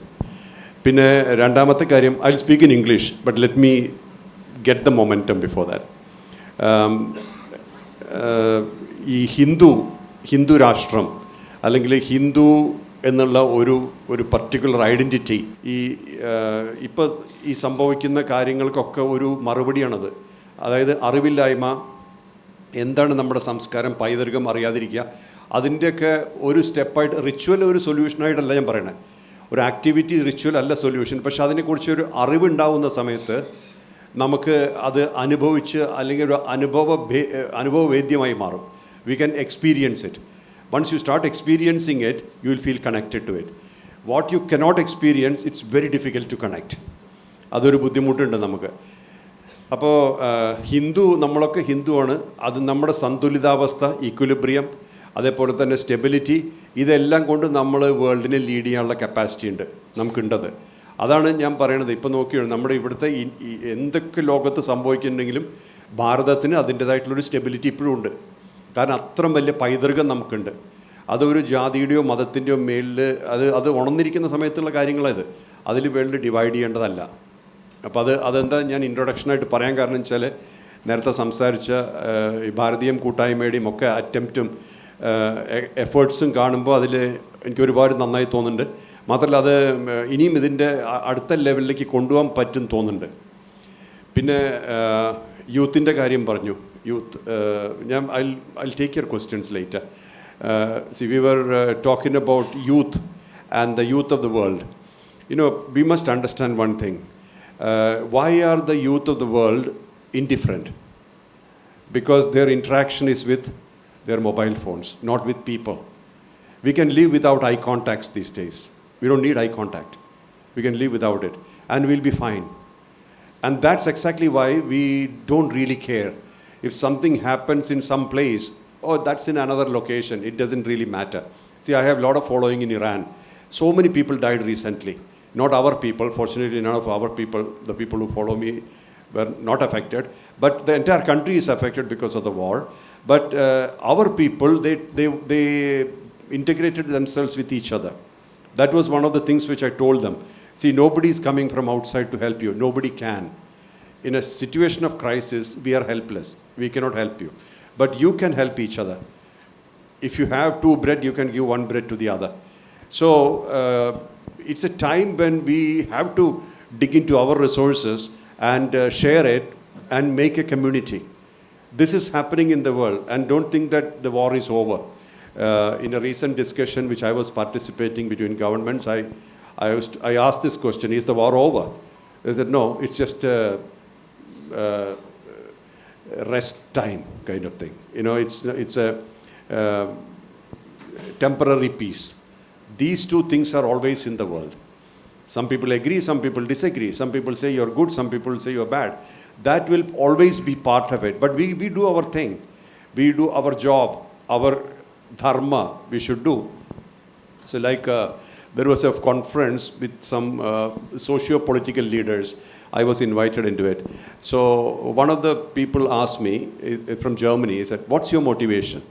I said, Bhagavan Krishna.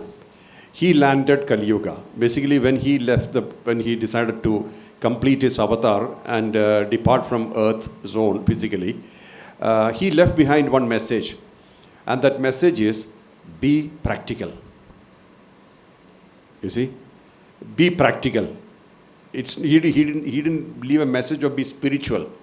Because many times being spiritual also means being an escapist. This is my religion, my temple, my God, you are different, and separation, segregation, distraction. That's not what we want today. So we have to be practical. That is why Krishna redefined the whole Shrutis to this extent, where he gave a clear message. And the purpose of his birth, Advent, was preservation of the helpless, safeguard the helpless, paritranaya sadhunam, quarantine the harmful. Every country, every state must do that. Those forces which are trying to divide and segregate and give pain must be taken away from the society. Vinashaya cha dushkritam, dharma samsthapanarthaya. That is exactly what we should be following. These 3 lines are enough for us to make a roadmap in our life.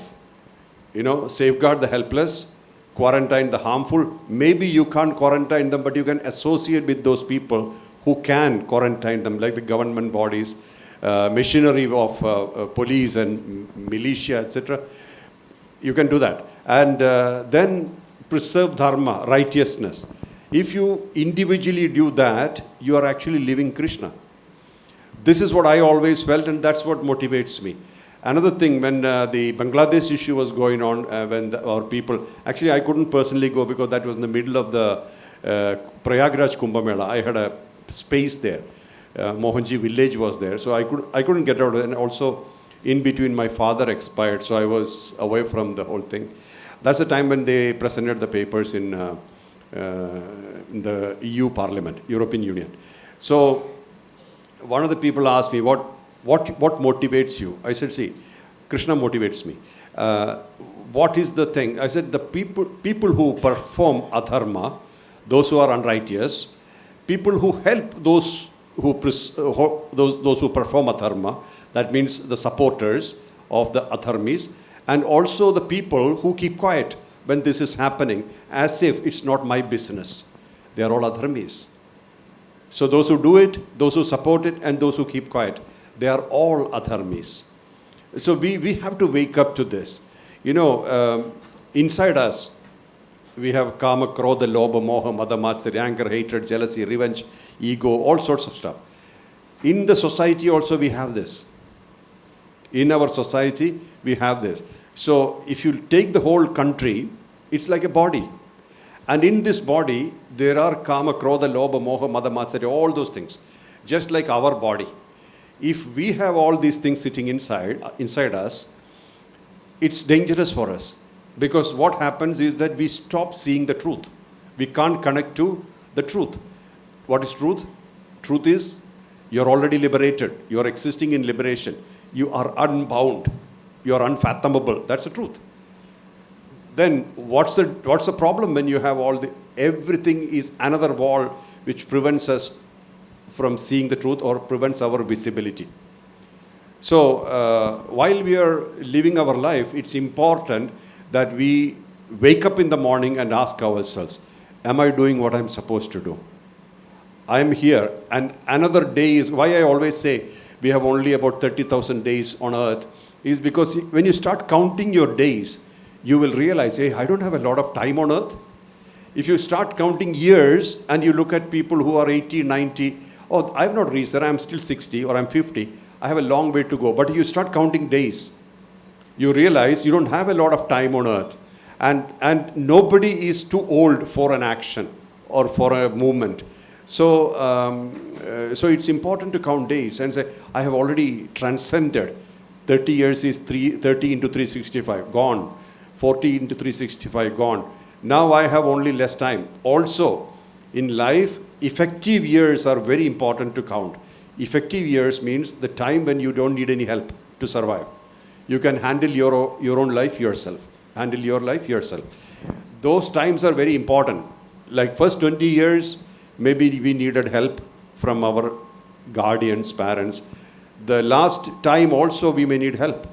So when you are totally free and independent, that's your effective years. How much time we have for that? If you're living about 80 years, remove first 20, that's gone. Then last 20, so it's about 40 years of effective life. So we have to be awake and aware of this. And as I said earlier, nobody is less or more. And please don't think that I have done something great. I don't even feel so. When people say spiritual master, etc., I always feel heavy, because that's not important. What you give to the world is the only relevance you have. And how long will that relevance last? As long as this beats. So we don't have to really think about greatness, what we get from the world, how people look at it, because that's all distractions. You know, one thing in spiritual practice you need is discipline. And what is spiritual practice? Maintaining your relevance on earth. It's not just giving some money or being present for some pictures. It's actually making transformation in people's lives.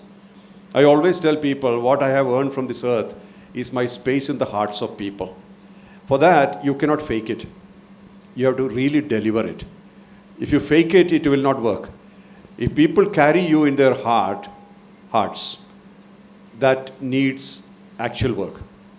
And you can't really pretend and get that done. So consistent work. Now, don't think that work is ever concluded. The moment you think work is concluded, that means you are stagnated. If you feel that, oh, I have completed it, it's stagnation. It's a continuous process. Today I am alive, tomorrow somebody else will continue it. So like the Angan, the children came here. This was started in Jammu during the time when there was this shooting, terrorist activity. So some people contacted our people and said there are children who don't have anybody. The parents are dead. So we decided to bring them together and take care of them. Then it spilled over to Delhi. Then we were in 15 places in India.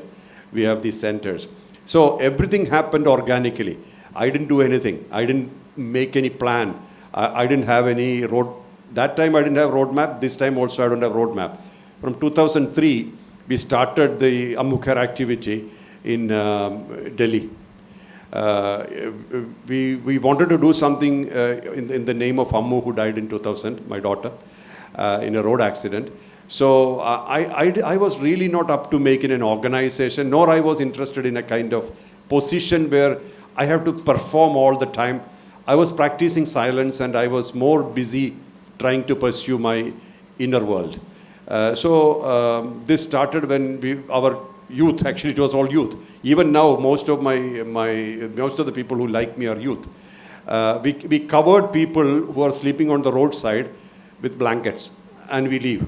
That's what we did. We started in 2003, and it evolved into now. Last year we did Annadan worth about 2 crores in Bharat, and that's in many places. We still do, and I'm not saying that I've done something great, but I wanted you to know this, because see, there is a divine hand. And how did I know about this? I was in 2021. The COVID restrictions were still there. No restaurants were open. The ashrams were not open. There is a culture of wandering monkhood in Bharat, parivratakas. They were not getting any food. There was no place to get food. So we had taken special permission from the government, and we were distributing food in Haridwar and Rishikesh, in the Ghat area. So I was in Slovenia, so I asked my secretary, is it happening still? So he checked and said it stopped because the police refused to permit entry to the guards. I said, no, we should restart it. And somehow we convinced the police, and then we started it. And the food was being taken in a 3-wheeler covered to the ghat. While they were going, from a bush came one person, completely naked, and stopped the vehicle. And said, that food is for us. This is sent by Mohanji. That's for us. Bring it here. And that was such a thing for people, because the food is not visible from outside. It's a 3-wheeler, and nobody can see the food. And this man is like a mad person, like completely naked and wandering. And so he got the food inside. There were about 17 other people, all like this. And there is a video for this, because otherwise people won't believe it. They were there inside, and they all partook the food. They ate, and they said, Mohanji is not in India now. This food is sent by him for us. And they all had the food. And this came in the media, social media, and our people said, let's do that again. Next day when they went there was nobody. So there is a divine hand, there is a divine thing. So all you need is purity of intention to achieve this divine connection. This is from my life, I'm telling you. What you basically need, I am doing it, I need some name, fame, kind of presence and stuff. It won't work. It will probably work in that level, but from the divinity level, it won't work. If you really want a connection with divinity, purity of intention is essential. You cannot do things for your sake. So this is about Annadan. Now, one more thing about the Guruvayur temple, and then I'll take your questions. I had no plan to make a temple. It was not even in my mind. I was sitting with the Tantri of Guruvayur. So I asked him, is this the same idol which Krishna worshipped in Dwaraka? He said, yes. Is it the same idol that Vasudeva worshipped inside the jail, in the prison, in Mathura? He said, yes. Then why is there no presence of Guruvayurappan in Vrindavan, Mathura? Then he looked at me and said, will you make a temple? I'll come and do Prana Pratishta. That was a surprise question. I was not even thinking in those lines. So then I said, okay, I'll make it. I had no resources. I had no money. And then I told Madhu, you saw Madhu there. He's the CEO of my activities. He's from IIT Chennai. And he's from IIM, IIT. So I told him, let's buy some land. Try to get some land in Mathura, and then let's see what Vrindavan, and let's do it. So we tried, and he identified land. And 1 year, that transaction didn't happen. Suddenly I thought, why this is not, if it is Guruvayurappan's plan, it should happen. Why is it not happening? Meanwhile, Tantri had some problem, and he also withdrew. So everything was going wrong. Then I thought, maybe it's my ego. That's why it's not happening. So let's do a prashnam. You know, we have this prashnam. We check the shells and see how it is. Then we checked, and then Guruvayurappan said, this will happen. This is my temple. You know, I will bring the people. I will bring my people there, and it will happen. And this temple will become one of the most famous temples of the world. It must happen. And I'll go back to Vrindavan as a prince, as a Raja Gopalan. So I was relieved. I'm just an instrument. It's not my ego which is creating the temple. Then things started falling in place. First we bought 3 acres of land. Then we bought another 3 acres. of Guruvayur temple is 4.5 acres total. So we wanted the whole replica. So, but except the pond, the Kanipayur, the Vastu advisor said, you don't need that big. That's about 1.5 acres in Guruvayur, if I'm not right, if I'm not wrong. So we don't need that much. So we created a replica of Guruvayur. That's what we're trying to do. And up to now, we have about 9.5 acres, but that's not enough actually. But still we are there. And we did Shadadhara Pradishta last year.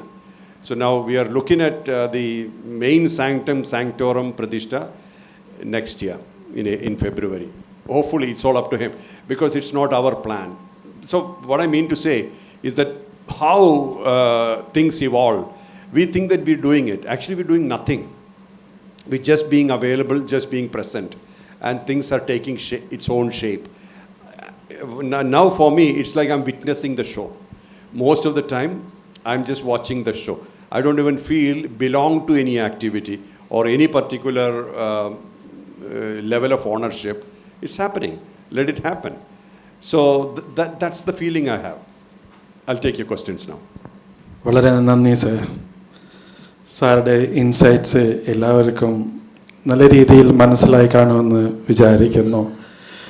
ഇത് നമ്മൾ കൂടുതൽ ഇങ്ങനെ ചിന്തിച്ചു കൊണ്ടിരിക്കുമ്പോൾ മാത്രമാണ് നമ്മൾ അതിൽ ഡീപ്പായിട്ട് പോയിട്ട് അതിൻ്റെ അർത്ഥം മനസ്സിലാക്കാൻ നമുക്ക് കഴിയുള്ളൂ എന്നുള്ളതാണ്. സാറുടെ വീഡിയോ ഒരുപക്ഷെ നമ്മൾ യൂട്യൂബിൽ ഇടുന്നുണ്ടാവും. നിങ്ങളിത് വീണ്ടും കേൾക്കണം, വീണ്ടും വീണ്ടും കേൾക്കണം. ഇതിൽ ഓരോ വാചകം നിങ്ങൾ എടുത്ത് നോക്കൂ, അതിൽ ഒരുപാട് അർത്ഥങ്ങൾ നമുക്ക് എടുക്കാൻ കഴിയും. ട്രാൻസ്ഫോർമേഷനെ കുറിച്ചിട്ട് ഡോക്ടർ മോഹൻജി പറഞ്ഞു. വളരെ അത്യാവശ്യമാണ് നമ്മുടെ ജീവിതത്തിൽ. നമുക്ക് വേണ്ടത് മാത്രമാണ് നമ്മൾ എടുക്കേണ്ടത്, വേണ്ടാത്തത് കൊണ്ട് പ്രയോജനമില്ല എന്നതുമാണ് മറ്റൊരു വാചകം. ഇങ്ങനെ ഒരുപാട് വാചകങ്ങൾ പോകുന്നു. കേട്ടിട്ട് നിങ്ങൾക്കും ഉണ്ടാവും എന്തെങ്കിലും ഒരുപാട് മനസ്സിൽ സംശയങ്ങൾ. ഞാൻ കമലയെയും അഖിലിനെയും വിളിക്കുന്നു എന്നെ പറയാൻ വേണ്ടി. Next is the interactive session. In this session, the audience will be given an opportunity to interact with Dr. Mohanji by asking questions related to the session. അടുത്തതായി ഒരു ഇൻട്രാക്റ്റീവ് സെഷനാണ്. ഇവിടെ ഇരിക്കുന്ന ഓഡിയൻസിന് മോഹൻജിൻ്റെ അടുത്ത് ചോദ്യങ്ങൾ ചോദിക്കാം. സ്വാമിജി, എൻ്റെയും എൻ്റെ കുടുംബത്തിൻ്റെയും പ്രണാമം. I just heard in your that Guruvayurappan temple video that Uddhav Gita. See, can you put some light on this Uddhav Gita? I haven't heard about this Uddhav Gita. Thank you. Thank you. Uddhava Gita, in English or Malayalam? English. Yeah. See, Uddhava Gita has a big relevance. See, Uddhava was a close friend of Lord Krishna. And when he delivered Bhagavad Gita, that was in a completely different environment, completely different purpose. See, a great avatar always talks for the purpose, nothing less, nothing more. But whatever is explained in Bhagavad Gita is extremely essential for daily existence, daily life. But in Uddhava Gita, it's all for dissolution and liberation. Most of the things he said to Uddhava was, that's not important, it's not important, just get on with relieving yourself so that you don't come back. So from the pure consciousness, Bhagavan, we appeared as an individual unit. Now, what is deluding us is our identity, what we are in this world. All our life, we are cultivating that identity, and that has become a burden. I am so and so, my name is so and so, I am from this place, I am from this lineage, these are my assets, or possession, relation, they all bind you, right? And why we are not attaining liberation? Not because we don't have capacity, because we are not thinking beyond this thing. Our whole identity is depending on relation, possession. These three things are binding us. They're all part of us. That's giving us experience. It's okay. That's fine. But for liberation, it's something else is needed. You need to know the sukshma part also, the metaphysical part. See, we are a combination of sthula and sukshma, physical body, and three processors. Mind that processes emotions, intellect processing information, and ego processing everything connected to your personality. These three processes are continuously working, sourcing from the senses, indriyas. So this is what you are, and we are happy with that. Whole day, whole night, through life. Now it is time to think about what is powering it. See, this light is there, sound is there. So what is powering these things? Electricity. That thought is not there. So we don't really catch that realm of metaphysical.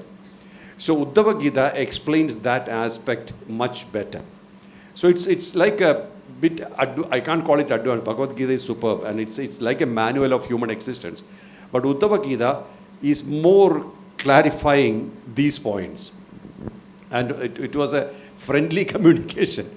Even with Arjuna, it was friendly. It's like a friend's communication. But Bhagavan actually delivered the whole roadmap for human existence in Bhagavad Gita. In Uddhava Gita, it's more personalized. So that's the main difference here. Now, basically, it's it's a manual of human existence. See, even if you, for youth, it might be a good idea for them to feel, oh, I have this sthula which I considered as myself, but it's powered by the sukshma. Like I have the light, but the electricity is the one which is making it alive. Minus electricity, no light. So that feeling is enough. So that you see, oh, that's in me, that's in another person, everybody are same. Different bodies, but same electricity. Different lights, same electricity. So that connection automatically enhances the connection with God. God is the supreme brightness. Divi Surya Sahasrasya, brighter than a million suns. See, when Bhagavan delivered this in the Kurukshetra war field, also not many people heard it, nor many people saw it. When Bhagavan displayed his Vishwarupa, how many people saw? 2 people out of millions. 18 Akshauni Pada and all that. Nobody saw. Nobody saw Bhagavan in his full form. So to develop eyes to see the immaculate or the highest, you need to develop eyes to see yourself. You have to find yourself to find that. So if you don't find this, then you only find images outside. That's what Bhagavan says. Look within and find the source. Then you find the real source. This truth, that truth, same. Microcosm, macrocosm. I wanted Uddhava Gita specifically there because it's an eye-opener. Not many people will like it. But I don't want everybody to like it. It's an eye-opener.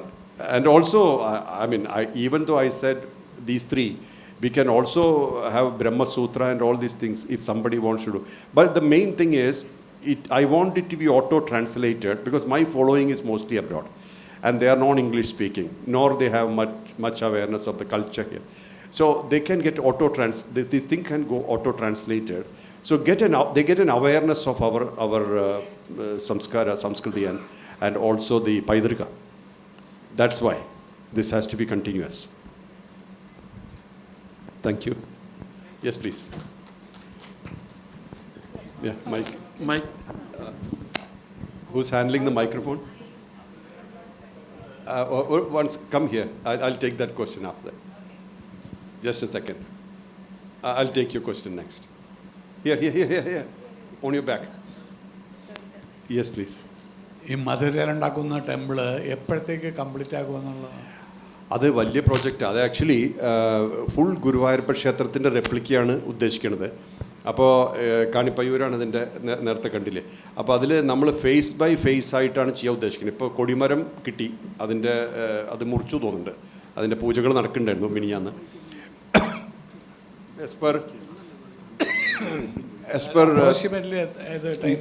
ഫെബ്രുവരി 19, 2027 പ്രാണപ്രതിഷ്ഠ ചെയ്യണമെന്നാണ് ആ കണക്കുള്ളത്, അതായത് അടുത്ത കൊല്ലം. പക്ഷേ ഇപ്പോഴത്തെ ഈ സ്പീഡിൽ എല്ലാ സാധനവും എല്ലാതും ഉണ്ടാക്കുന്നത് കേരളത്തിലാണ്, കൊത്തുപണികളും എല്ലാം. അപ്പോൾ അത് നമ്മൾ ഏകദേശം ഗുരുവായൂർ ക്ഷേത്രത്തിൻ്റെ അതേപോലെ ചെയ്യണം. അത് ഇപ്പോൾ ഒരു കൊല്ലം കൊണ്ടാവില്ല അത്. അപ്പോൾ ഫേസ് ബൈ ഫേസ് ആയിട്ട് നടക്കണം എന്നുള്ളതാണ്. അപ്പോൾ ഓരോ സ്റ്റേജിലും അത് മുമ്പിലേക്ക് പോകും.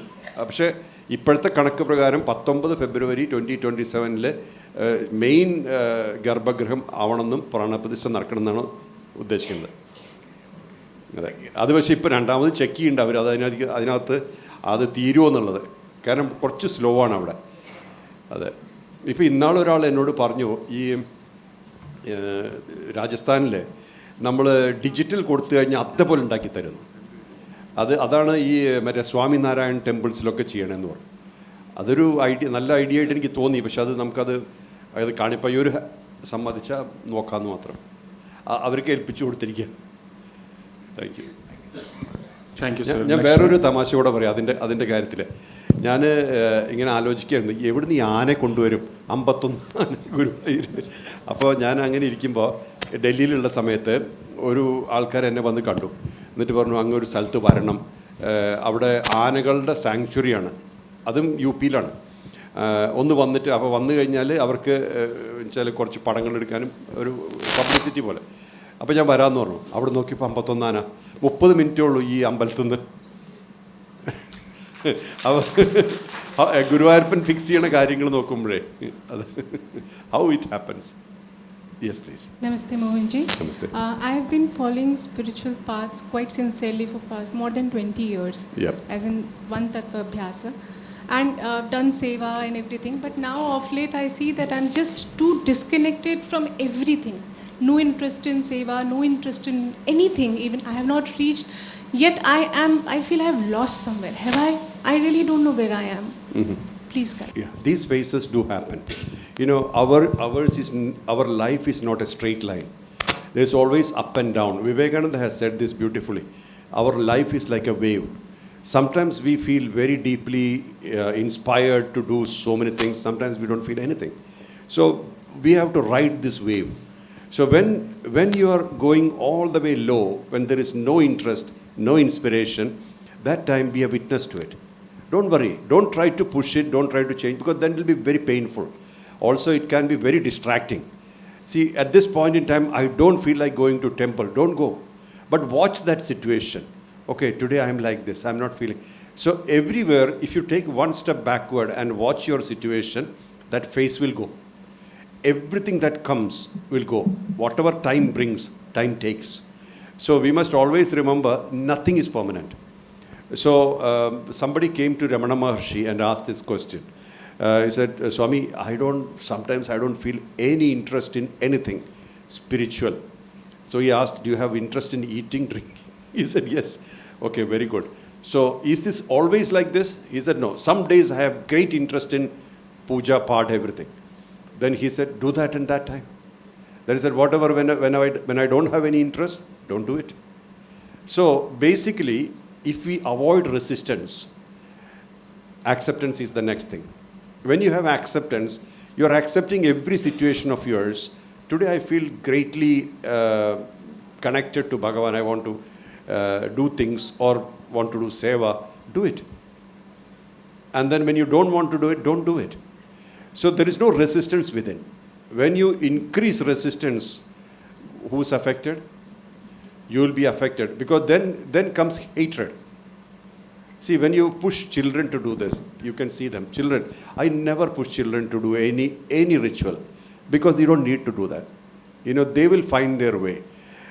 So when you force something, you won't like it after a while. Nothing forced is forceful enough.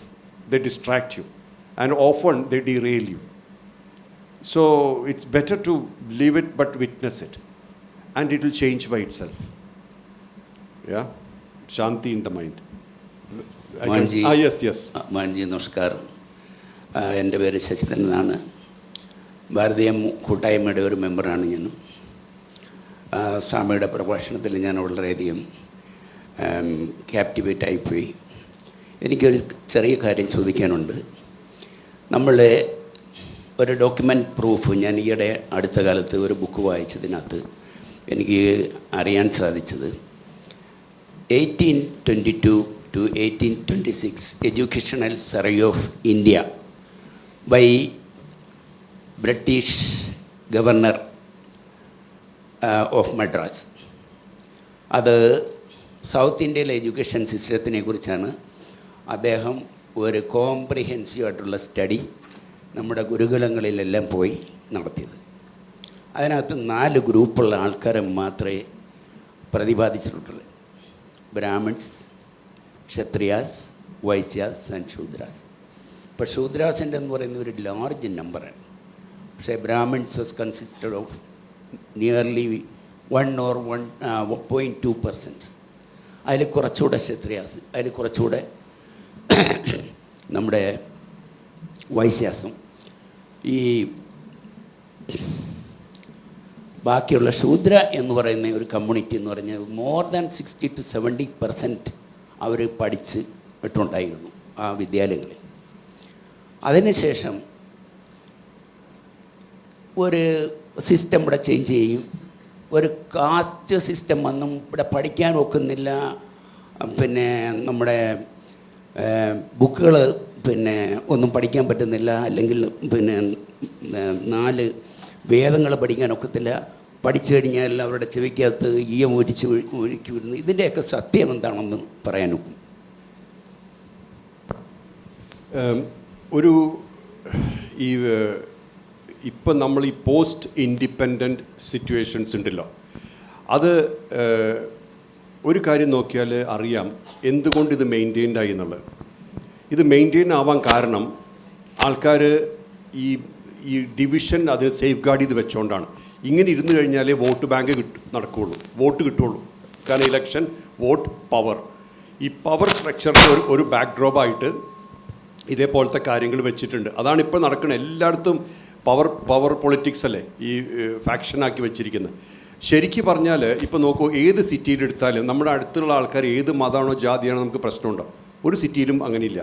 ഇപ്പോഴും ഗ്രാമങ്ങളിൽ ഇങ്ങനെ വേർതിരിച്ച് വെക്കുന്നത് അതിന് ആൾക്കാരെ സെലക്റ്റീവാക്കി പൊളിറ്റിക്സിന് വേണ്ടിയിട്ട് യൂസ് ചെയ്യാനാണ്. സത്യം പറഞ്ഞാൽ ഞാൻ അതിൽ ഒരിക്കലും ബിലീവ് ചെയ്യുന്നില്ല. ഞാൻ വിചാരിക്കും, എപ്പോഴും പറയാറുള്ള ഒരു കാര്യമുണ്ട്, നമ്മുടെ ജീവിതം ഇൻഡിവിജ്വലിസ്റ്റിക്കാണ്. ഒറ്റയ്ക്ക് ജനിക്കുന്നു, ഒറ്റയ്ക്ക് മരിക്കുന്നു, ബർത്ത്, ഡെത്ത്. അതിനകത്ത് നമ്മൾ എന്ത് പ്രവർത്തിക്കുന്നു അത് നമ്മുടെ വാല്യൂ, എന്ത് പ്രവർത്തിക്കുന്നില്ല അത് നമ്മുടെ ലോസ്, അത്രയേ ഉള്ളൂ. അതായത് അവൈലബിൾ റിസോഴ്സസും അവൈലബിൾ സ്പേസും വെച്ച് ചെയ്യാവുന്ന കാര്യങ്ങൾ. Have you close the microphone? I'll talk to you, but please switch it off because the sound is coming. So ഇത് വെച്ച് ചെയ്യണു. പിന്നെ ഈ പണ്ട് കാലത്ത് പല അക്രമങ്ങളും നടന്നിട്ടുണ്ട്. അത് ഒരുപാട് കാര്യങ്ങൾ നടന്നിട്ടുണ്ട്. ഇപ്പോൾ ഗോവയിലും ഇങ്ങനത്തെ സ്ഥലത്തൊക്കെ നടന്നിട്ടുള്ള കാര്യങ്ങൾ ഭയങ്കര ഒരുപാട് ഡിഫറെൻറ്റ് ലെവൽസിൽ പല കാര്യങ്ങളും നടന്നിട്ടുണ്ട്, ഇപ്പോഴും നടക്കുന്നുണ്ട്. ഇപ്പം ഞാൻ പറഞ്ഞില്ലേ, ഇപ്പം നമ്മൾ ഈ സംസാരിച്ചോടിക്കുമ്പോൾ ഇറാനിൽ എത്ര പേരാണ് മരിച്ചത്. എൻ്റെ ഇൻസ്റ്റഗ്രാം അക്കൗണ്ട് ക്ലോസ് ആയി ഞാൻ അതിനെ പറ്റി കമൻറ്റ് ചെയ്തിട്ട്. അതായത് ഇറാനിൽ നിരായുധരായ ആൾക്കാരെ വെടിവെച്ച് കൊന്നു 100,000 അടുത്ത്. ഇതേപോലെ പല ഓപ്പറേഷൻസും സപ്രഷൻസും പല ഇതും നടന്നിട്ടുണ്ട്. നമ്മൾ ഹിസ്റ്ററിയിൽ മുഴുവൻ അതുണ്ട്. ഇത് എപ്പോഴൊക്കെ മനുഷ്യർ സുപ്രീമസിക്ക് ആവശ്യപ്പെടുന്നു, സുപ്രീമസി എന്നുള്ള ഇത് പോയിൻ്റ് വരുന്നോ ആ സമയത്തൊക്കെ ഈ പ്രശ്നമുണ്ട്. അതായത് ഡിവിഷൻസ് ഉണ്ടാക്കും, അവനവൻ്റെ കൂടെ ചേരുന്നവരെ സഹായിക്കും, പുറത്ത് നിൽക്കുന്നവരെ ഉപദ്രവിക്കും. ഈ ഒരു സോഷ്യൽ സ്ട്രക്ചർ എല്ലാ രാജ്യത്തും ഉണ്ട്. നൈജീരിയയിൽ ഇപ്പോൾ സംഭവിക്കുന്നുണ്ട്, ബംഗ്ലാദേശിൽ ഇത് സംഭവിച്ചുകൊണ്ടിരിക്കുന്നുണ്ട്, എല്ലാം ഉണ്ട്. അപ്പോൾ ഈ ഒരു സിസ്റ്റം നമുക്കിപ്പോൾ എന്താണ് പണ്ട് നടന്നതെന്നുള്ളത്, നമുക്ക് ഹിസ്റ്ററിയിൽ നടന്നതെന്നുള്ളത് എത്ര വേണേൽ ഡിഫൈൻ ചെയ്യാം. But that does not define us. ഇപ്പം ജീവിക്കുന്ന നമ്മളെ ഡിഫൈൻ ചെയ്യുന്നില്ല അത്. ബിക്കോസ് ഇത്ര 300 കൊല്ലം ബ്രിട്ടീഷുകാർ ഭരിച്ചിട്ട് ഈ ലെവലിലെല്ലാം ലൂട്ട് ചെയ്ത് കൊണ്ടുപോയിട്ട് അവർ ഓൾമോസ്റ്റ് റാൻസാക്ഡ് ഭാരത്. ഇതെല്ലാം കഴിഞ്ഞ് നമ്മളിപ്പോൾ എത്തിയില്ല ഇത്രയെങ്കിലും, വിത്ത് all difficulties. 1.4 billion people. It's not easy. അപ്പോൾ നമ്മൾ ഈ സമയത്ത് ഈ സന്ദർഭത്തിൽ എനിക്ക് തോന്നാറുള്ളത്, കഴിയുന്നത്ര ഈ ഹിസ്റ്ററി എന്നുള്ളതിനേലും കൂടുതൽ what you can do now with the current situation, that is more important, individually and collectively. അതാണ് ഞാൻ പറയുന്നത്. എല്ലാം നമുക്ക് ചെയ്യാവുന്ന കപ്പാസിറ്റിയിൽ നമ്മൾ ചെയ്യാം. എല്ലാ കാര്യങ്ങളും നമുക്ക് ചെയ്യാൻ പറ്റില്ല, ഒന്നും ചെയ്യാൻ പറ്റില്ല. This is my answer. Because എന്തൊക്കെ അക്രമം മുമ്പ് ചെയ്തിട്ടുണ്ടെന്നുള്ളത് ഒരുപാട്. ഇപ്പോൾ ഇതിൽ പറഞ്ഞു, മറ്റേ തമിഴ്നാട്ടിൽ പെരിയാർ ആൾക്കാരുടെ പൂണൂല് കെട്ടിയിട്ട് അത് കട്ട് ചെയ്ത് എത്ര എണ്ണം കിട്ടിയെന്ന് ഓരോ മാസം എണ്ണി നോക്കുന്ന കാര്യങ്ങൾ, ഇതുപോലെ ഒരുപാട് കാര്യങ്ങൾ നടന്നിട്ടുണ്ട്. But that's all history, leave it. Now what we are, now how we are, this is important. ഇതേ സിറ്റുവേഷൻ യൂറോപ്പിലുണ്ട്. യൂറോപ്പിൽ ഈ യുഗോസ്ലാവ് വാറും, first world war, second world war, Yugoslav war, various different wars ഉണ്ട്. TV തുറന്നു കഴിഞ്ഞാൽ ഈ ആൾക്കാർ അത് ചെയ്യാൻ പാടില്ലായിരുന്നു, ഇത് ചെയ്യാൻ പാടുള്ളൂ എന്ന ഡിബേറ്റാണ്. അപ്പം എന്നെ ഒരു ഫോറത്തിൽ വിളിയപ്പോൾ ഞാൻ ആദ്യം പറഞ്ഞൊരു കാര്യമുണ്ട്, നിങ്ങൾ ഈ പാസ്റ്റ് വിട്ടിട്ടില്ലെങ്കിൽ ഫ്യൂച്ചർ പോവും. അത് നടന്നിട്ടുണ്ട്, അതെല്ലാവരും സഫർ ചെയ്തിട്ടുണ്ട്, സമ്മതിക്കുന്നു. പക്ഷേ what can you do now? Do you want to be a hangover of your past, or you want to set a new trend now? This is the only thing we can do.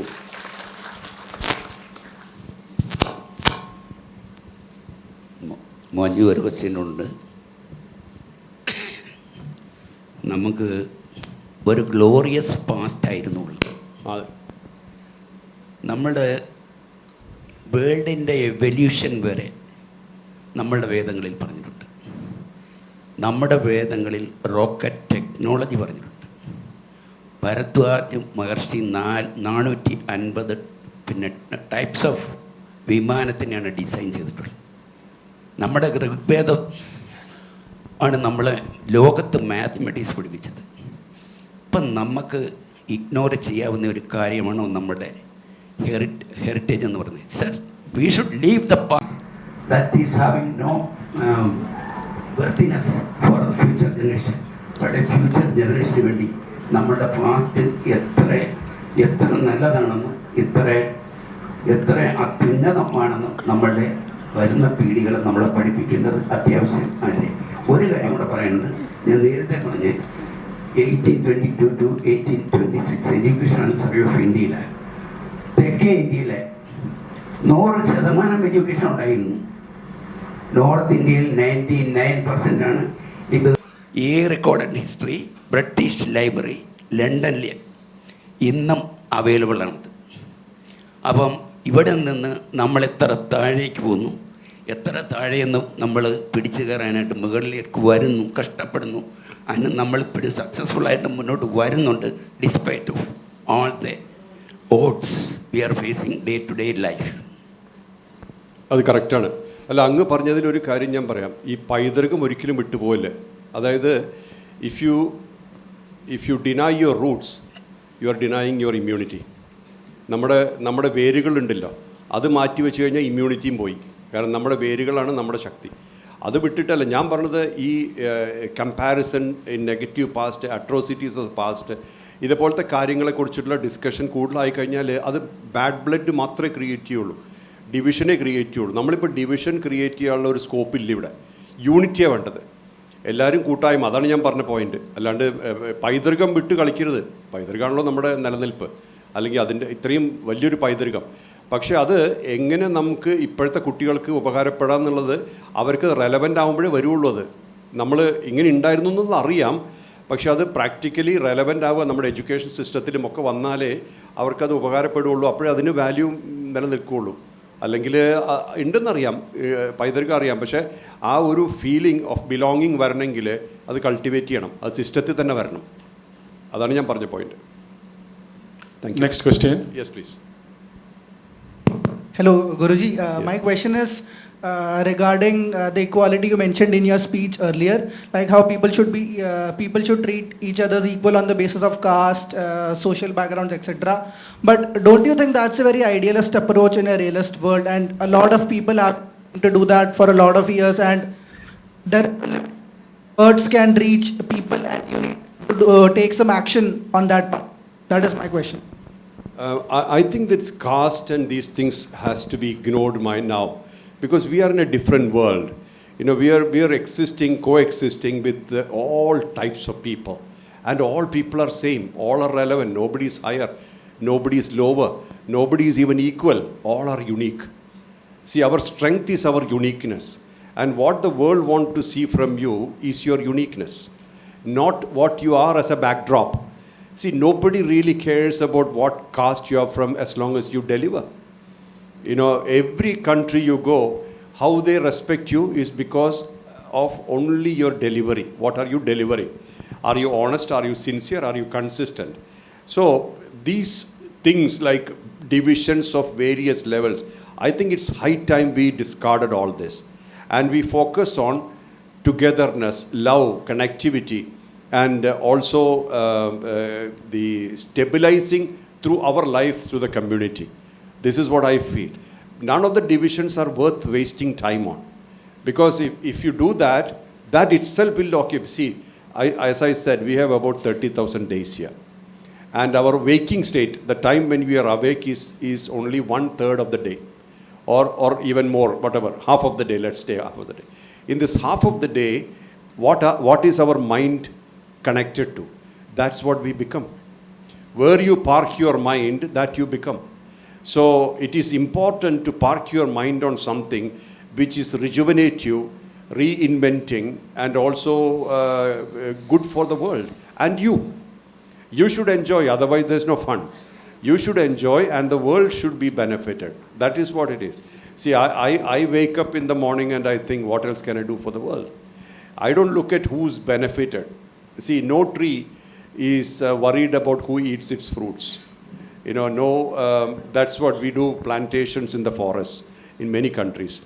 And one of the thing is that it should not be sold. And it's good for birds, animals, people, all the fruit trees. We have done thousands of them. So this is what we do. So we should live like that, I feel. Our religion is the same religion as the sun and the moon and the stars. Humanity is the best religion. So that's what we should look at. And when somebody says otherwise, we should tell them, look here, what do you gain by this? You're only making divisions. Yeah? Next one. Yeah, Next question, please. Conclude that. Yeah. When you don't have to think about where your next meal is coming from, or I think that is when we can start thinking about the bird. Do you know something? I served in Iraq. 2 of my bodyguards were in kidnapped. My four-wheel drive blew up. I had stayed without food. I'm not talking from the air. I've done this in life. Don't think that I was sitting in some comfortable AC room and creating this. I work with people. See, we just had our program in Cape Town involving all the Adivasis from the world. Raw, in the mud, in the land, see, it's easy to say escape route. Yeah, okay, this is easy. You can sit in white and then talk. But nobody will accept you like that. What do you think? Why people are calling me for programs? Because I add value. People are not stupid. They see what you do. They listen. They understand. Even when you want to do something, don't think that I'll do something comfortable. All these people who fake it also break themselves with it. Sooner or later. Also, remember one thing. Even when you do good things, people throw stones. They definitely do throw stones. You have to survive that. Don't think that everything is comfortable. And okay, I have 3 meals a day. I don't eat 3 meals anyway. But you have 3 meals a day, and then you can comfortably talk about something which you don't touch. Absolutely not. People won't value you. How do you get value? By real hardcore action. I'm 60 plus. I still work more than a 40-year-old. You can ask our people who are with me how many hours I work a day. Different forums, different things, different involvement, movement.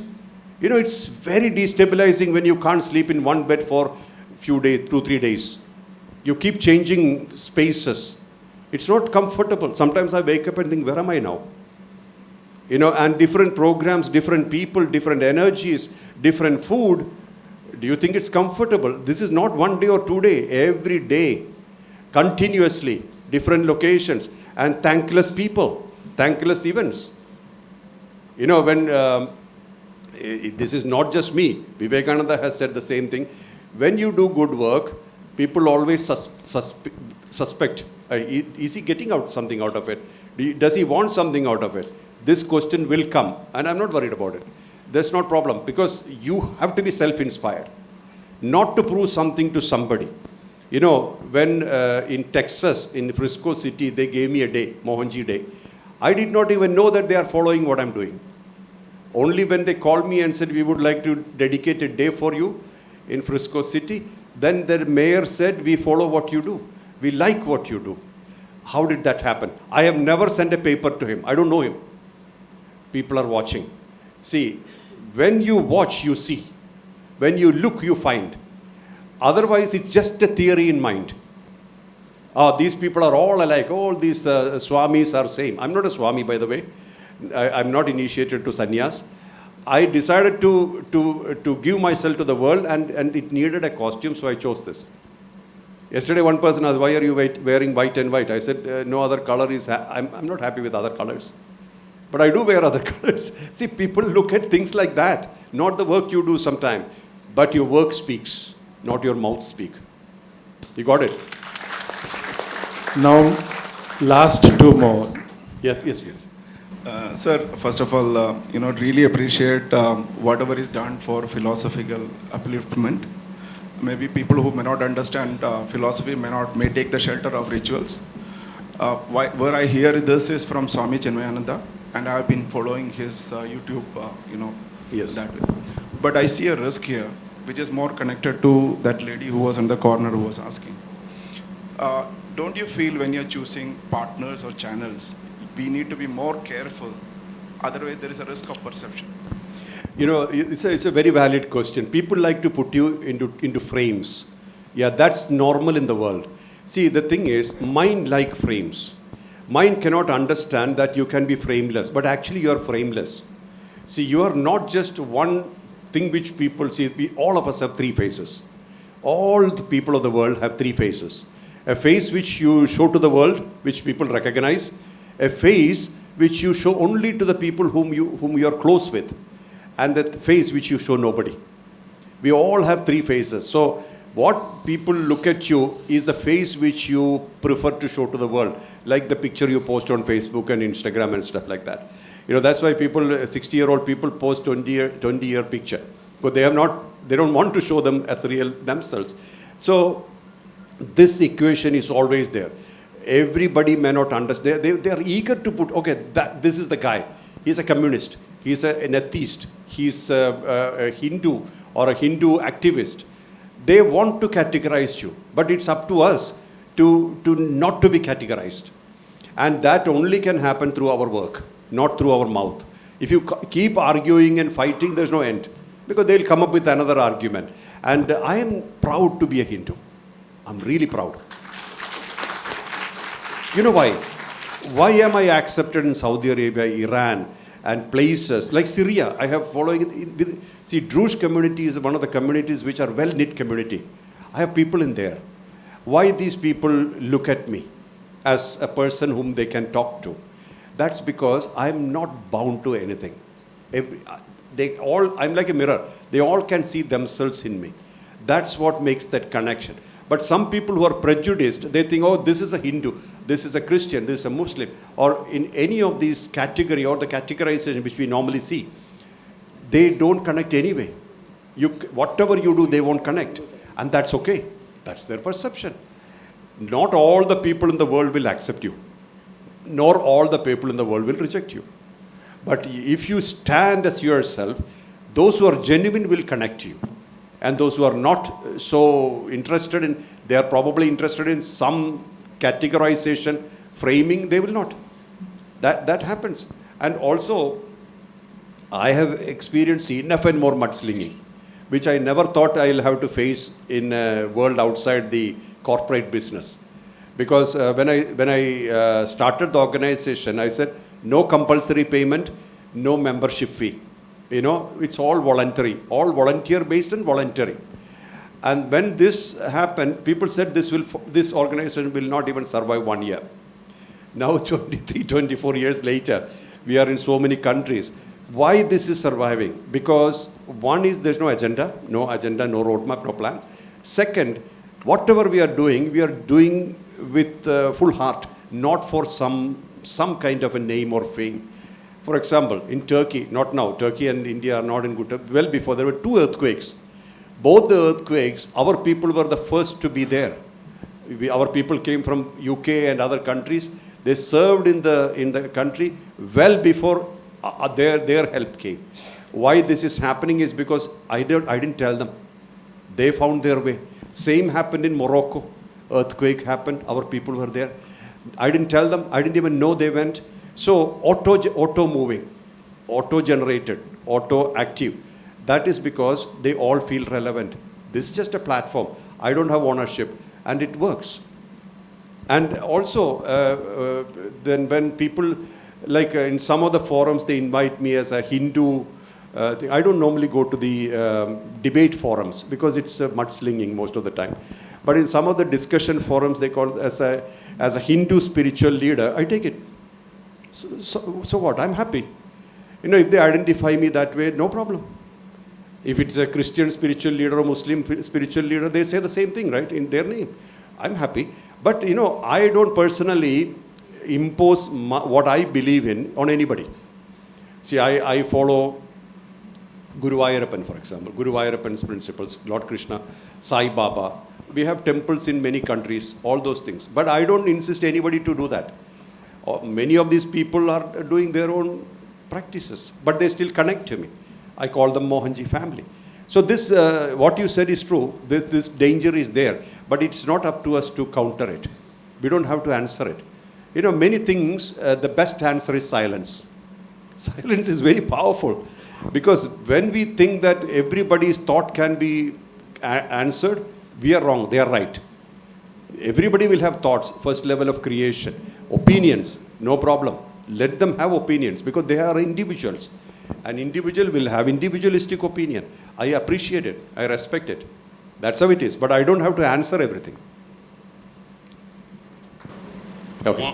Mohanji, pranamam. Where are you? Venugopal. Yes, okay. Yes, sir. My question is, language plays a great role in understanding the culture. Yes. Why Yes. Our next generation, we prefer to give English education or foreign language education in India. അതുകൊണ്ട് മറ്റേ Indian language പഠിക്കാത്തതുകൊണ്ട് പലർക്കും Indian culture മനസ്സിലാവാതെ Indian കൾച്ചറിൽ നിന്ന് മാറിപ്പോകുന്നുണ്ട്. അതൊരു സത്യമാണെന്ന് ഞാൻ വിശ്വസിക്കുന്നു. അതിനെക്കുറിച്ച് എന്തു പറയുന്നു? അല്ല, അത് ഇപ്പോൾ നോക്കൂ, നമുക്ക് ഇപ്പോൾ ഒരുപാട് പേര് പഠിക്കുന്നത് വേറെ കൺട്രീസിൽ പോയി വർക്ക് ചെയ്യാനാണ്. ഇംഗ്ലീഷ് മസ്റ്റാണ്. ചില കൺട്രീസിലൊക്കെ ഇംഗ്ലീഷിനേക്കാളും കൂടുതൽ അതർ ലാംഗ്വേജസും വേണ്ടി വരും. അപ്പോൾ കുട്ടികളുടെ എഡ്യൂക്കേഷനൊക്കെ നമ്മൾ ആ ലാംഗ്വേജിലാക്കുന്ന നമുക്ക് കുറ്റം പറയാൻ പറ്റില്ല. കാരണം it's A question of survival. അപ്പോൾ അവരത് പഠിക്കും, ആ ലാംഗ്വേജിൽ തന്നെ അവരത് ഓരോ ഡിഫറെൻറ്റ് ഇതിൽ പഠിക്കും.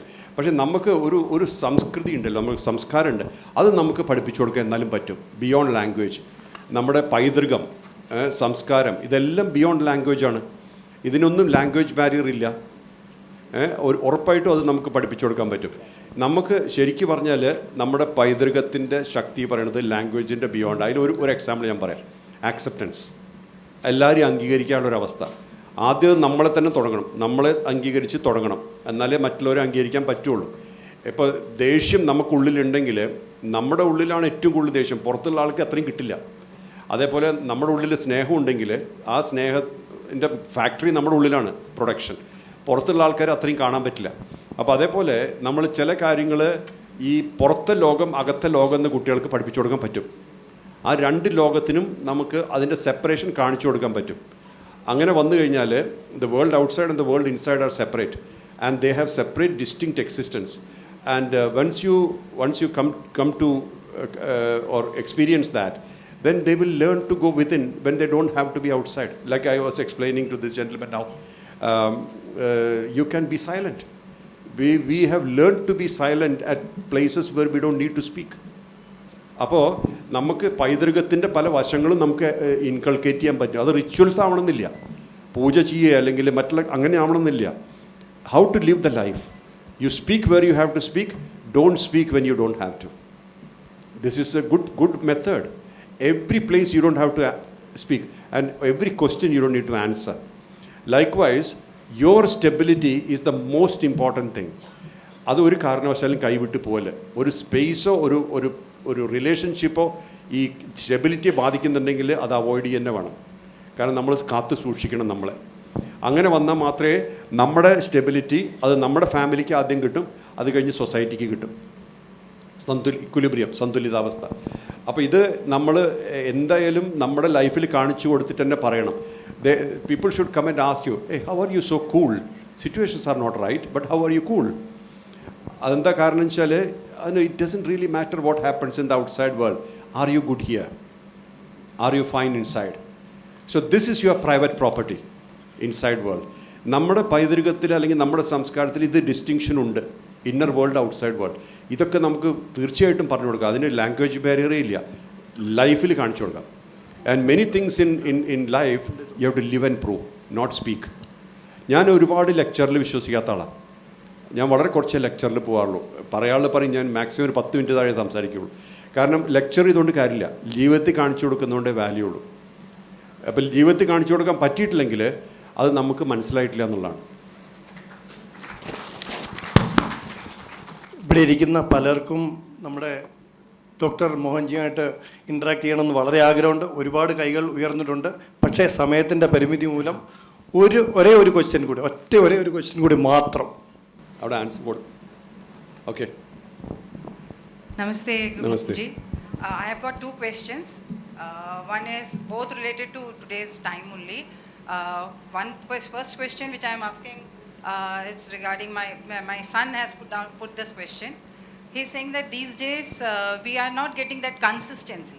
Like even if we start something with great passionate, like playing guitar or something, these new gens I'm question. But after few days, like 4-5 days, they do practice it, and then they all of a sudden they lose the interest of that. So this is my first question. Second question. Let me answer that. Okay. You know, our life depends. Our main connection now is with our mobile phone, not with people, and we are pressured to have pleasure. Mobile phone is giving you, the social media and all that is giving you your pleasure materials for your pleasure, and that's an addictive thing. That's why our attention level is less. See, we have tons of information coming to our brain, tons, literally tons. How much do we process? Very few quantity. And when we process that information, that becomes knowledge. Otherwise, it's just information. It sits as information. When we process it, it becomes knowledge. When we experience it, it becomes wisdom. You know? So, what do you need for pursuing a particular thing which you want to do? A, inspiration. B, consistency. 3, determination. Without inspiration, you will never do it. See, if I tell you, hey, tomorrow onwards, you must practice this, because Mohanji said you may do it one day. Next day, inspiration is less. So that is why many factions and many paths, they put fear in people. Hey, if you don't do this, you'll have a problem. So they use fear to bind you to something, which is not good. We should have no fear. Because in our Bharatheeyam Samskriti, no fear. Fearless. What is there to fear? Anyway, we will die someday. So don't be afraid. Do it. And that's exactly how all these people who we call as legends, they lived. They didn't even care about their own death. See, as we speak, 20,000, 25,000 feet high, there are soldiers in 50-degree cold guarding us. You know, see, we are sitting here and we are enjoying the life of a free Bharat. But there are people in corners of earth protecting us. Otherwise, Bharat won't be existing. So we need to know that there should be an inspiration, there should be a kind of respect to things, to feel that why I said about soldiers is because... Or chant the suktams, Vishnu Sahasranamam or any suktams. Their first question is, why should we chant? What are the benefits we are going to get? Why should we go to the temple? Like in our custom, we don't have any compulsion that every Sunday or every Saturday. And so they have got the all liberty to do and criticize Hinduism. Basically, that is what they do it very much. So now they are like in 17, 18 years. Like you said that when their children are 4 years, the mother should do that's it. the only time you have... But now they are in like 15, 16, they are going to colleges and they hear all those things and they feel Hinduism is the bad and other religion is good, or chanting or reading books or even following our traditions like putting a bindi, wearing bangles, all these things are not good. So how to bring our children to the... to inculcate our culture, our custom, do the chanting, and actually when we chant Vishnu Sahasranam, we know how much benefit, or any suktam, Rudram, Namakam, Chamakam, we know that it is going to help us. But how can we tell them? Because once or twice they do and they say, oh, nothing, we are getting it. So, especially for the youth. The main thing that is needed is awareness. See, by mechanically asking anybody to do anything, they won't follow. But awareness, see, for example, what is mantra? Mantra is vibration. And what is vibration representing? Frequency. What are you? A representation of a frequency. When this frequency merges with your frequency, what do you get? Stability. Stable frequency. And what do you miss or what you lose? The distracting frequencies of the world. That is why mantras. Angane paranju manasilakanam. That is, world is full of variety frequency. Anger, hatred, jealousy, kama, krodha, lobha, moha, mada, matsarya. All things are there in the world. And you are like a sponge absorbing them without your knowledge. Now, you are already a frequency. That is what you are representing with your body, with your expressions, with your presence. Right? Now, when you start chanting, You will chant a mantra which you feel connected to. You will not chant anything which you don't feel any connection, right? How do you feel that connection? Because of frequency match. Even if it's a relationship, you like somebody because the frequency is matching. Otherwise, you won't talk to that person anymore. You know, there are so many people whom we meet in life, but we never talk again or meet again because frequency does not suit. Not because they are good or bad. That's not the point. Not because of any other reason. It's only frequency match. So matching frequency attracts that thing to you. Now, you already have a frequency and you start chanting Sahasranam. That frequency enters your frequency and gets circulated. Your frequency becomes stronger and it adds to your aura and immunity, and it prevents from other frequency entering you. This, if you do, you feel a difference when you don't do it. When you say like that, all these people, many of these people, they do it. They chant. They are not even from this Paitrika, not from Bharat, but they feel result. They feel the energy. Also, every interaction is an energy exchange. Even when you have eye contact, it's an energy exchange. We can't avoid it. It comes into us in some level. So when you have chanted, etc., it's already covering your Gayatri, for example. Very powerful kavacha.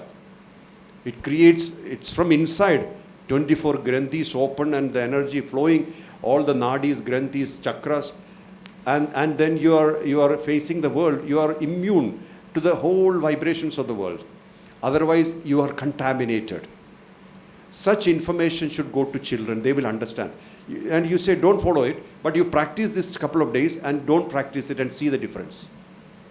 And you don't have to tell more. They will catch up because they are intelligent. Very intelligent. They will catch up. Yeah. Thank you. Thank you so much, everyone.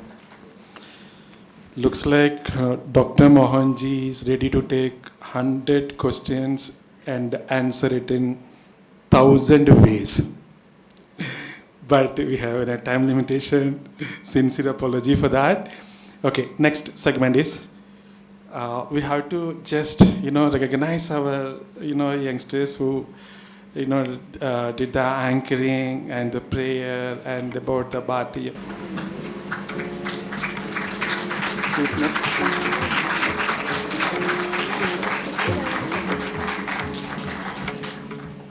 Next is Akhil Raj.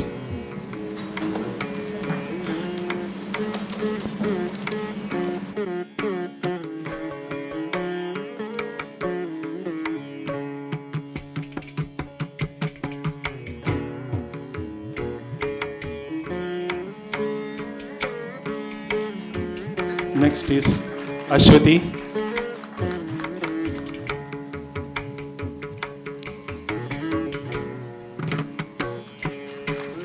Next is Aishwarya.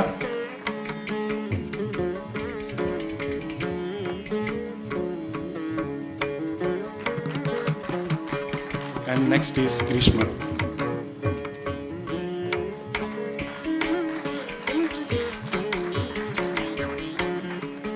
Thank you so much, sir. Akhil, please.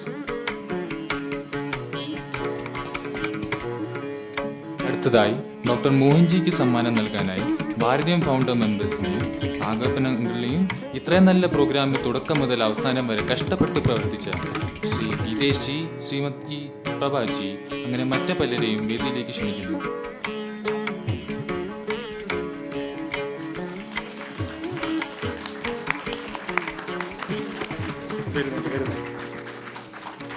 And also he has shared with us a wonderful video about Bharatheeyam, about Mohanji. And then I extend my sincere thanks to our distinguished guests, Dr. Ramesh Nambiar sir, Sri Srinivasan Tambaran sir, I think he has left, Sri Krishna Rajagopal ji, Sri C.K. Ramachandran ji, Sri Venugopal ji, Sri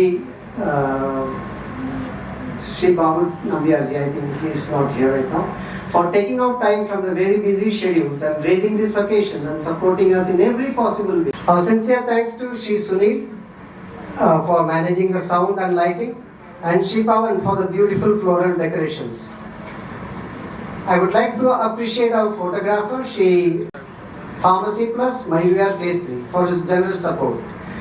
Now a special word of appreciation to the youngsters of our team Bharatheeyam, Kamala and Akhil Raj for wonderfully anchoring the entire. Finally, I would like to thank our wonderful audience for staying with us throughout the program and supporting us in every possible way. Last but not the least, I extend my gratitude to all those one. Offer our deepest gratitude to our revered Guru, Brahmarishi Dr. Mohanji. Sir, your presence, guidance and blessings have truly elevated this event and inspired all of us. Your motivational words have given new lease of life to our youngsters. Your satsang messages will give us deep sense of meaning to our existence and to our mission, which is Hindu unity irrespective of all caste and creeds. Thank you, sir. Next, I extend my heartfelt gratitude to Sri Vijithambi sir for making this program possible. Without him, this program wouldn't have been possible at all. So, and also he has shared with us a wonderful video about Bharatheeyam, about Mohanji, and about our path ahead. And thanks to sir. Thank you, Gitesh ji.